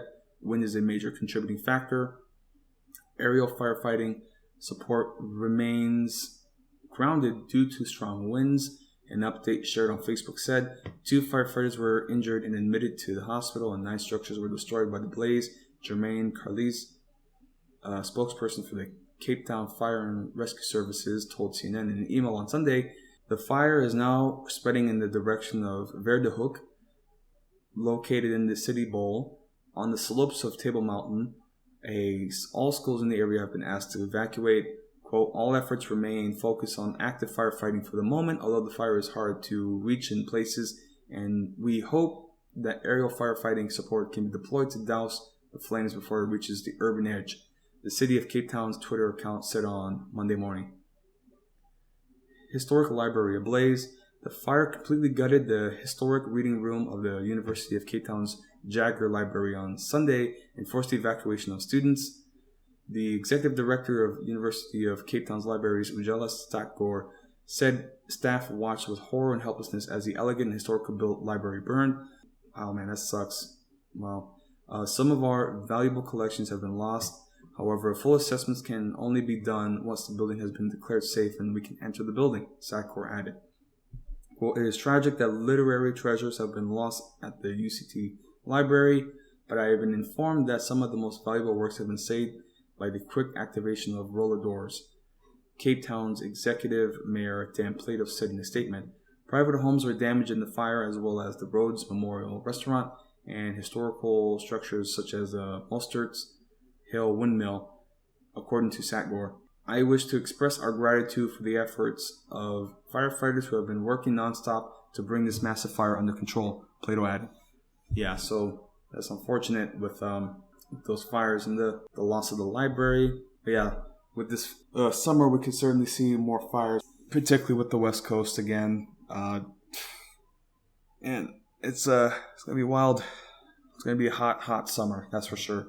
And lastly, before I wrap up with the main program, I also want to talk about this situation in Florida with this toxic waste reserve that is on the verge of collapse and is effectively released into the ocean. So hundreds of residents in Manatee County, Florida, were ordered to evacuate their homes over Easter weekend as officials feared that a wastewater pond could collapse at any time. On Saturday, Florida Governor DeSantis declared a state of emergency for the area. The local state of emergency was extended by county commissioners on Tuesday. County officials said the pond, located at the former Piney Point phosphate processing plant, had a significant leak, according to CBS affiliate WTSP-TV. The Manatee County Public Safety Department told people near the plant to evacuate due to an imminent, uncontrolled release of wastewater. A portion of the containment wall at the leak site shifted laterally, said Manatee Director of Public Safety Jake Sauer, signifying the structural collapse could occur at any moment. Acting Manatee County Administrator Scott Hopes met with the Manatee County Commissioners Tuesday and said the situation remains dynamic, but also signaled a more optimistic outlook. About 2 weeks after the latest issues first detected at Piney Point, a team of engineers and experts was assembled. Hope said that the one leak of major concern at the moment is the one at the southeast corner of the South Pond. On Sunday night, thermal imaging detected a change in temperatures in the pond that were thought to be another breach. Hope said on Tuesday that further investigation showed that vegetation had sparked a temperature change and that there was no second breach. Water from the existing breach was previously emptying into Piney Point Creek, but Hopes said on Tuesday that there is no longer the case, that the water is instead being diverted. Officials are pumping the breach water into a 35 million gallon pond that has a liner in it and has not been used at the Piney Point site. There are currently about 300 million gallons of water remaining in the reservoir, and officials are pumping out about 223,500 gallons per minute. Hopes told commissioners on Tuesday there are 2 drone teams deployed monitoring the situation. Water sampled from the pond on Monday indicates that the water is not radioactive, the Florida Department of Environmental Protection said on Monday, and the department is collaborating with surrounding counties and the Tampa Bay Estuary Program to sample water from 11 locations and obtain water quality information. Water sample results are now available online, although the nutrient composition does not yet appear to be available. Manatee County Commissioner Kevin Van Ostenbridge said on Tuesday that the water they are, quote, putting into Tampa Bay is the least of the evils and that they are dealing with, quote, high levels of nutrients. Hopes also said that the water is not toxic, but that regardless, it is a big problem. The other ponds on the property and the property in and of itself is a problem. It is a wastewater compound. A majority of what we're dealing with is being contained on site. This is a pretty lengthy article, but they're just going through over the just different waste management. But yeah, this is a pretty serious situation in the state of emergency. And they're saying it's not toxic, but then you look at the leak site and you look at the vegetation that it comes into contact with. It's just death. It's just all dead. So yeah, not toxic at all. Man, but yeah, this is a pretty wild situation. I mean, it's Florida. What you gonna do? We're just polluting our oceans and turning it into radioactive acid vat. So we'll see what happens there. With that being said, I feel like this is a good place to wrap it up. But I just wanted to talk about certain things and not impart my views on it. Not that they're really substantial. It's just what I have to say on it. But I do appreciate y'all sticking around and dealing with me, and I'm going to try to be more consistent, once I deal with all these, problems that I have to deal with, because I'm trapped under the pressures that we always talk about, class issues. And yeah, I don't know where I'm going with this, but, it's still just thanks for listening in and, dealing with me. And, if you like the work that I do and think that it's worth time, definitely donate on Patreon. $1 a month, 48-hour access. And yeah. I'll just keep you all updated, especially on the Twitter and the Instagrams, although, I'm pretty silent on there most of the times. But yeah, just follow me there and we'll have a good time, I guess. Yeah. So thanks for tuning in, and I'll see you on the next one. Thank you.